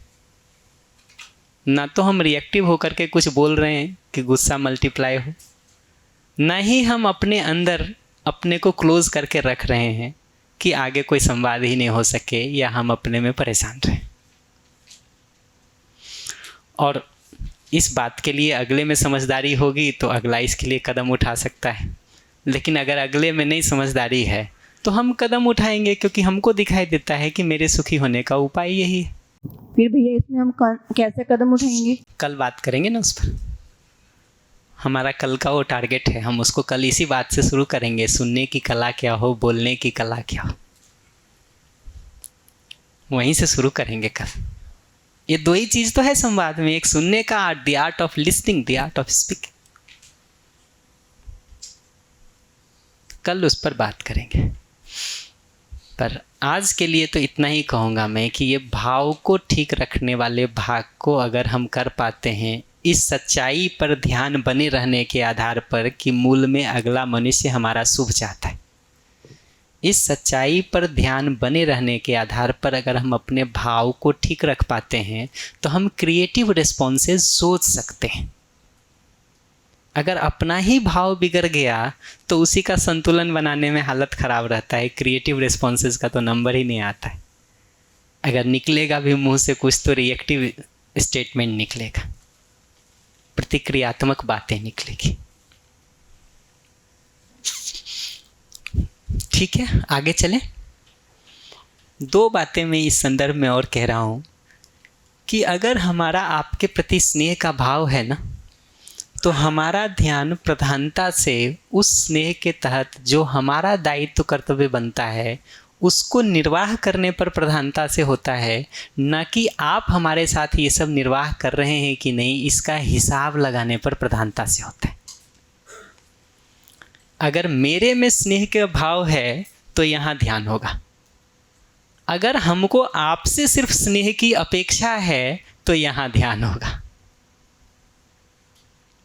अगर हमको आपसे सिर्फ स्नेह की अपेक्षा है तो ध्यान इस बात पर होगा कि आप हमारे साथ कैसा जी रहे। अगर हमको अपने अंदर स्नेह का भाव है, इस बात पर ध्यान है, तो ध्यान इस बात पर होगा कि दायित्व कर्तव्य को मैं कितनी सटीकता से निभा रहा हूँ, निभा रही हूँ। और अपने अंदर मैं फिर से ध्यान दिला दूं कि अपने में स्नेह को सुनिश्चित करना अपने सुखी होने के लिए ज़रूरी है, न कि दूसरे के ऊपर उपकार है। हमको अपने ऑब्जर्वेशन से, अपने अध्ययन से ये बात साफ हो जाती है कि एक क्षण के लिए भी विरोध, अपमान, घृणा, द्वेष ये मेरे अपने दुख का, मेरी अपनी पीड़ा का कारण बनता है। स्नेहपूर्वक जीने का मोटिवेशन वहाँ से है। स्नेहपूर्वक जीने का मोटिवेशन यहाँ से नहीं है कि तुम्हारे ऊपर उपकार कर रहे हैं। वो मोटिवेशन यहाँ से नहीं है कि तुम स्नेह करोगे तो हम स्नेह करेंगे, तुम नहीं करोगे तो नहीं करेंगे। ऐसा होता है कि आप सुबह का खाना नहीं खाएं और हमको भूख लगी हो तो हम भी नहीं खाते। हम खाना खाते, क्यों खाते? क्योंकि हमको पता है कि मेरी ज़रूरत है। ठीक है, आपको बुखार है, आप नहीं खाएंगे, हम ठीक है तो हम खाएंगे। इतना सीधा सा उत्तर है ना।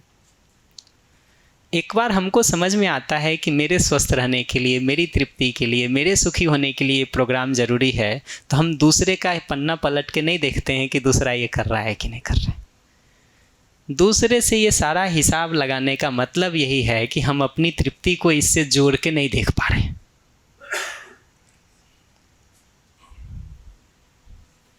मैं अपने गले को ठीक रखने के लिए गर्म पानी पी रहा हूँ, ठीक है। मैं ये हिसाब तो नहीं लगा रहा हूँ कि आप लोग ठंडा पानी पी रहे हैं कि गर्म पानी पी रहे। क्यों हिसाब लगाऊंगा मैं? मुझे पता है मेरा गला ठीक रखने के लिए वो ज़रूरी है, मैं उसको पीता हूँ। तो अपने लिए ये बात दिख जाए कि स्नेह के भाव से जीना मेरे अपने सुखी होने की ज़रूरत है। एक क्षण के लिए भी वो भाव टूटता है तो मेरा दुख शुरू होता है, ये बात दिखना ज़रूरी है। और ये बात दिखने का मतलब एकदम सिंपल है। फिर आपको बुखार लगा हुआ है, आप नहीं खाएंगे। हमको भूख लगी है, हम स्वस्थ हैं तो खाएंगे। तो ऐसे ही आपको रोग लगा हुआ है तो आप स्नेह से नहीं जी पाएंगे, हम स्वस्थ हैं तो हम जिएंगे।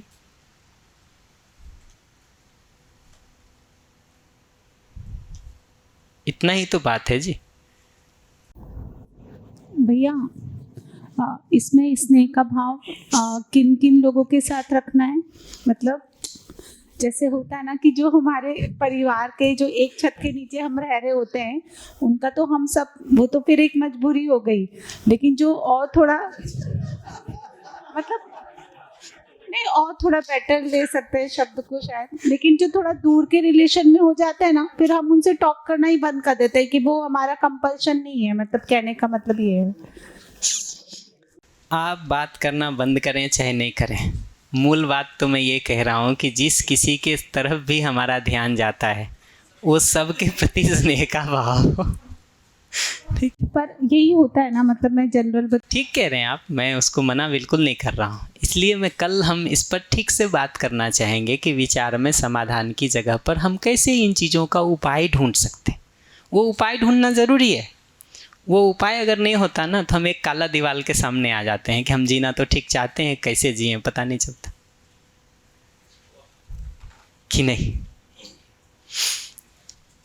तो अपने में स्नेह के भाव की अगर हमको दिखाई देता है कि स्नेह का भाव होना मेरे अपने सुखी होने के लिए ज़रूरी है, तो हमारा ध्यान प्रधानता से उस भाव को स्वयं में सुनिश्चित करने पर और उसके निर्वाह करने पर होता है, न कि दूसरे से उसके पाने की अपेक्षा पर होता है। और मज़े की बात है कि अगर ये काम हम दोनों करें ना, मैं अपनी तरफ से स्नेह को निर्वाह करने का काम करूं, आप अपनी तरफ से हमारे लिए निर्वाह करने का काम करें, अपेक्षाएं दोनों की पूरी हो जाएंगी। शिकायत पूरे संसार की ये है, मैं तो करता हूँ, मैं तो करती हूँ, सामने वाला नहीं करता। पूरे संसार की यही शिकायत है जी।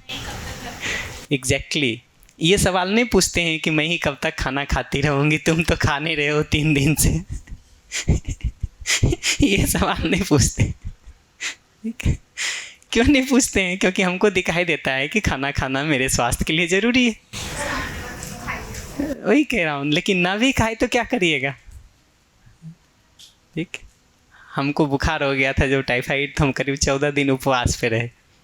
ठीक है, मैं बाकी लोग तो खाना खाते ही हैं ना जी, इसलिए थोड़ी उपवास पे बैठ जाएंगे कि शाम को 14 दिन उपवास करना है टाइफाइड के कारण, तो ये सब भी बंद कर देंगे खाना। तो हमको ये समझना ज़रूरी है। 2 मिनट रुक जाइएगा, मुझे कुछ और बात करनी है, करके प्रश्न लूँगा। हमको ये समझना ज़रूरी है कि ये जो हम स्नेह के भाव की बात कह रहे हैं ना, जितना जितना हमको ये दिखाई देगा कि मेरे अपने सुखी होने का उपाय यही है, उसको और ठीक से कहें तो मानव के व्यवस्था में जीने का स्वरूप यही है। उसको और दूसरी भाषा में कहें तो एक मानव की व्यवस्था में भागीदारी पूर्वक जीने का तरीका यही है। ठीक, ये बात जितना जितना दिखता जाता है ना, उतना उतना उस स्नेह के भाव में स्थिर होकर के जीने का हमारा मन बनता जाता है। मैं सबको पलट के कहता हूँ कि आप अगर यही प्रश्न कहेंगे कि कब तक जिए, तो आप यही कहना चाह रहे हैं ना दूसरी भाषा में कि अगला विरोध कर रहा है तो हम भी विरोध करेंगे। कर लो भाई, कुछ रास्ता निकलता हो उससे तो। ठीक है, अगर उससे आपका जलना कम हो जाता हो, कर लो, ऑब्जर्व करके देख लो कि जितनी देर विरोध को अपने में बना करके रखे, हाथ जला कि हाथ बचा। देख लीजिए ना, क्या दिक्कत है? विरोध करके ही देख लीजिए कि जितनी देर विरोध किए उतनी देर हम आराम में रहे कि परेशान रहे। उत्तर मिल जाएगा। हम बार बार सोचते हैं कि वो रास्ता भी खुला हुआ है। जितना इस ऑब्जर्वेशन को करेंगे ना, उतना उतना ये दिखाई देगा कि विरोध वाला रास्ता तो बंद ही है हमारे लिए। वो रास्ता तो आगे जा कर के ब्लॉक है, डेड एंड लगा हुआ है वहाँ। अभी जाने अनजाने हमको लगता रहता है कि ये भी एक रास्ता है स्नेह से जीने वाला, वो भी एक रास्ता है विरोध से जीने वाला। तो कितनी देर इस रास्ते पे चलें, कितनी देर उस रास्ते पे चलें, इसका हिसाब लगाते रहते हैं। थोड़ा सा अपना निरीक्षण शुरू करेंगे और ये बात दिखने लगेगा कि विरोध में तो मेरे दुख की गारंटी है, तो दिखने लगता है कि वो रास्ता तो डेड एंड है, ब्लॉक है। अब क्या उपाय बचता है? तो अब यही उपाय बचता है कि इस रास्ते में, इस दूसरे स्नेह वाले रास्ते को कैसे और इफ़ेक्टिवली, इफ़िशिएंटली जीने के लिए हम अपने को इन्वेस्ट कर सकें या अपनी योग्यता बढ़ाएं, वही एकमात्र उपाय है।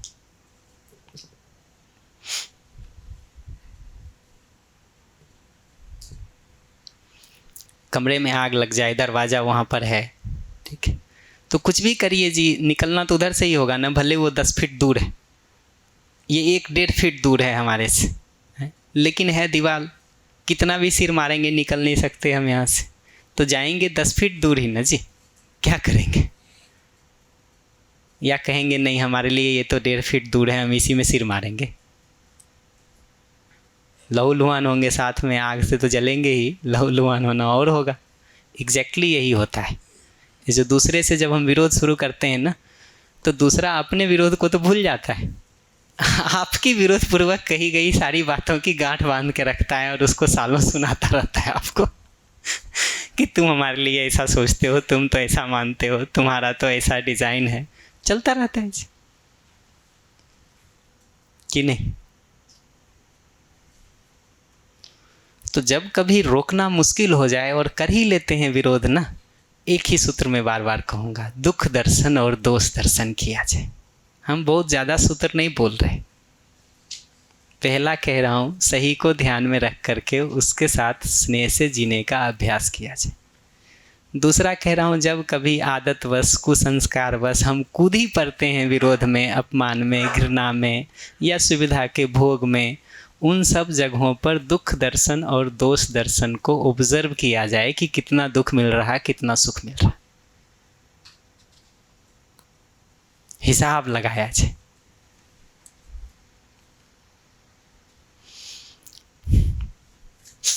ये जब हम अपने दायित्व और कर्तव्य का निर्वाह करने जाते हैं ना, तो स्नेह की पहचान ये है कि स्वेच्छापूर्वक प्रसन्नता के साथ हम वो निर्वाह करते हैं, न कि दबावपूर्वक करते हैं। तो जिस किसी के लिए भी हमारे मन में स्नेह का भाव होता है, उसके प्रति कुछ करके हमको प्रसन्नता मिलती है। ये स्नेह का भाव जितना जितना गायब होने लगता है किसी भी कारण से, और कारण एक ही होता है, हमारे स्नेह के ऊपर कोई ना कोई कंडीशन इम्पोज रहता है, वो कंडीशन टूट जाता है तो स्नेह भी टूट जाता है। तो जितना जितना वो स्नेह टूटता जाता है ना, उतना उतना ये दायित्व और कर्तव्य का निर्वाह हमको बोझ लगने लगता है। हम बहुत सारा हिसाब मिलाना शुरू करते फिर कि हम क्या कर रहे, तुम क्या कर रहे हो। ये हिसाब मिलाने की प्रवृत्ति इसलिए आ रही है कि वो जो स्नेह का भाव है वो कंडीशनल है, और कंडीशन टूटने के कारण वो भाव टूट रहा है।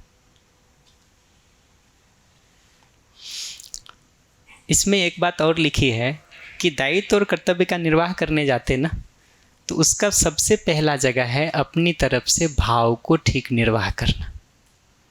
उसका दूसरा जगह है सेवा कर पाना। सेवा का मतलब है मैं आपको एक गिलास पानी ला के दे देता हूँ, ये सेवा है। ठीक है, आपको सर दर्द था, हमने सर दबा दिया, ये सेवा है। ठीक है, आपको पैर दर्द था, हमने पैर सेकने के लिए गर्म पानी ला के दे दिया, सेवा है। सुविधा देने का मतलब है कुछ संसाधन या कुछ पैसा दे देना। ठीक है, तो मूल जो निर्वाह है ना, वो तो भाव का है। भाव निर्वाह नहीं करेंगे, सेवा और सुविधा कितनी भी करें, शिकायत बनी रहेगी। ठीक है, शिकायत बनी रहेगी। भाव निर्वाह के साथ सेवा और सुविधा का प्लेसमेंट है। सेवा और सुविधा वाली जगह पर भी देखेंगे ना, तो बहुत बार ये दिखाई देता है कि सेवा की वरीयता है, लेकिन मैं उस डिटेल में भी नहीं जाऊंगा। भाव की वरीयता है, इतना दिखना ज़रूरी है। उसके साथ सेवा और सुविधा भी हम आवश्यकता अनुसार कर सकें, ये ज़रूरी है। और सबसे लास्ट में लिखा है दूसरे का सहयोग करने के अर्थ में कुछ ज्ञान दे पाना। ज्ञान दे पाने का मतलब होता है सही की सूचना दे पाना। ज्ञान के नाम पर और क्या देंगे जी, सही की सूचना दे पाना। उसको सबसे लास्ट में इसीलिए लिखा है कि सही की सूचना को ग्रहण करने के लिए अगला आपसे तभी तैयार होता है जब आपके जीने में भाव दिखाई देता है, सेवा दिखाई देती है, सुविधा का अर्पण समर्पण दिखाई देता है। ये सब को करने के बदले हम अगर सीधा समझाने से शुरू करते हैं ना अगले को, और समझाने का मतलब भी इतना ही होता है कि तुम कहाँ कहाँ नालायक हो ये बताना शुरू करते हैं, और तुमको क्या क्या करना चाहिए ये बताना शुरू करते हैं, तो हमको लगता है कि हम स्नेह का निर्वाह कर रहे हैं। बेसिकली वो कोई निर्वाह है नहीं, वो कोई निर्वाह है नहीं। तो इसीलिए उसको लास्ट में लिखा है कि दायित्व और कर्तव्य का जो निर्वाह शुरू होता है वो कोई सूचनाओं की बम्बार्डिंग करने से अगले पे नहीं शुरू होता है जी। वो अगर सच पूछिए हमसे ना, तो उसके मूल में ये होता है कि मेरे दुख का कारण तुम हो, तुम शिविर करके सुधर जाओ तो हमारी समस्या हल हो जाएगी। उसके मूल में एकदम इतना ही है कि मेरे दुख का कारण तुम हो, तुम शिविर करके सुधर जाओ तो मेरी ज़िंदगी की सारी आफत खत्म हो जाए। क्यों जी?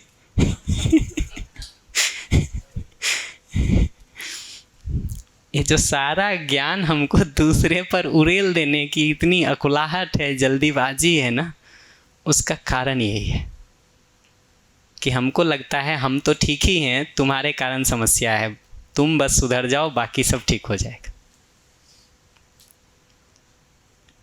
चीज़ें ठीक ठीक हमारे अंदर उतरती हैं तो उसका पहला पहचान होता है हम ठीक भाव से आपके साथ जीते हैं, आवश्यकता अनुसार सेवा और सुविधा का भी अर्पण समर्पण करते हैं। ये जगह है जिससे आपको हमारे जीने से आराम मिलता है, आराम मिलता है। वो आराम मिलना वो जगह है जो आपको हमसे सुनने का मानस बनाता है।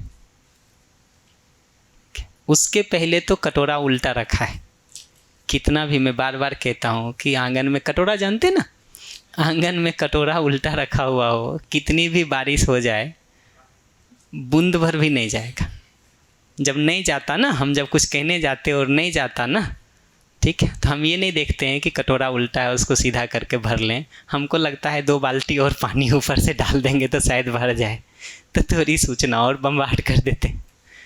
वो सब भी जब हो जाता है तो कहते हैं तुम नालायक हो, तुमसे कुछ नहीं होगा, भागो यहाँ से। हमको एक बार रुक के ये देखने की ज़रूरत है कि हम प्रक्रिया ही गलत शुरू कर रहे हैं। उसका जो कटोरा सीधा होने वाला भाग है वो हमारी भाषा से नहीं होता है, हमारे आचरण से होता है। और आचरण शुरू होता है भावपूर्वक जीने से, ठीक है, सेवा से, सुविधा के अर्पण समर्पण से। ये सब पर हम कुछ काम नहीं करें, ठीक है, और आपको समझाइश देने आए, बहुत संभावना है कि आप लौट के हमको कहें कि 2-4 शिविर तुम ही और कर लो, अभी तुमको ज़रूरत है। गालिब का एक शेर है जी, ये कहा कि दोस्ती, माइक माइक, हाँ हाँ,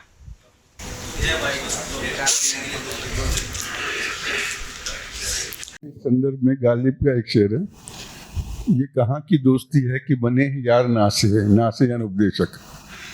ये कहाँ की दोस्ती है कि बने हैं यार नासे, कोई गम गुसार होता, कोई चारा साज होता। उनको हिंदी बता दीजिए, हमको तो पता चल गया जो आप कह रहे हैं।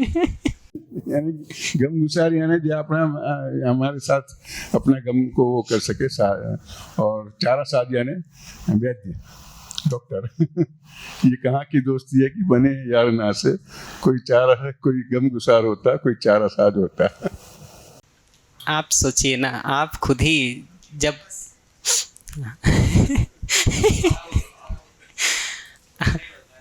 नहीं, मैं तो उस पर कुछ नहीं कह रहा हूँ, मैं तो कह रहा हूँ आप खुद ही सोचिए ना, आप भले उल्टा पुल्टा खा के बीमार हो गए हो, जब आप बीमार हो गए हैं तब आप सेवा चाहते हैं, इलाज चाहते हैं, सहयोग चाहते हैं, या एक भाषण देने वाला चाहते हैं जो आपको बताए कि तुम्हारे खाने की समस्या थी?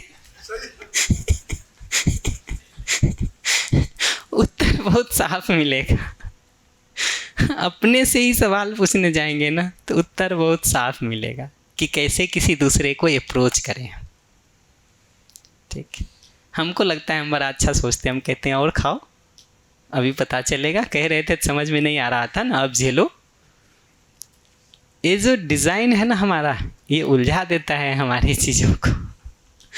तो ये जो ज्ञान देने का काम है ना, ये तो कटोरा सीधा होने के बाद की जाने वाली प्रक्रिया है। ठीक, उसके पहले तो भाव का निर्वाह, सेवा, आवश्यकता अनुसार सुविधा का देना, सहयोग, ये साथ जीने की प्रक्रिया है हमारी आपकी। इनफैक्ट आप सभी साथ संबंधों में पलट के देखेंगे ना तो अलग अलग भाव निर्वाह आपको दिखाई देगा, और उसी की लिस्ट पूरी दिखाई देगी कि किन किन संबंधों में किन किन भाव के निर्वाह की ज़रूरत है। हम इसको छोड़ देते हैं, भाव के आधार पर जो सेवा होना है या सुविधा का अर्पण समर्पण होना है उस पर ध्यान नहीं देते। हमको लगता है ये ज्ञान देना मुख्य काम है और उसमें हम सूचना का ट्रांसमिशन करते रहते। और मैं अपने लिए तो बहुत ईमानदारी से इस बात को देख पाता हूँ कि मैं जब भी बोल रहा हूँ तो सुनना आपकी ज़रूरत है या बोलना मेरी ज़रूरत है, इसमें कौन पहले है ये देखना चाहिए। अगर सुनना आपकी ज़रूरत है फिर मैं बोल रहा हूँ तो सार्थक है। आपको सुनने की ज़रूरत नहीं है और हमको बोलने की ज़रूरत है तो ये तो मेरा पेट दर्द है, उसका इलाज होना चाहिए पहले मेरा। मैं तो ऐसे सोचता हूँ अपने लिए, बहुत सीधा। मैं तो अपने लिए ऐसे सोचता हूँ कि ये तो फिर मेरा रोग है, उसका इलाज होना चाहिए कि नहीं। व्यवहार हो गया तो ध्यान देना शुरू कर देते हैं बजाय कि पात्रता बने कि वो खुद करें। और उस समय उसकी अपेक्षा सेवा की है, सहयोग की है, उसको आप ठीक से करेंगे ना तो आप क्या सोचते हैं उसका ध्यान नहीं जाता उस बात पर? कैसे नहीं जाता है जी? आप अपने लिए पलट के देखिए ना, दिखाई देगा, दिखाई देगा। सॉरी, ये जो अपने लिए हमको दिखता है और औरों के लिए नहीं दिखता है ना, उसका कारण यही है कि हमारा सारा ध्यान का हिस्सा बाहर टिका हुआ है, अंदर नहीं है। पर इस पर और विस्तार करेंगे आराम से, अभी तो हम रोक लेते हैं। नमस्ते।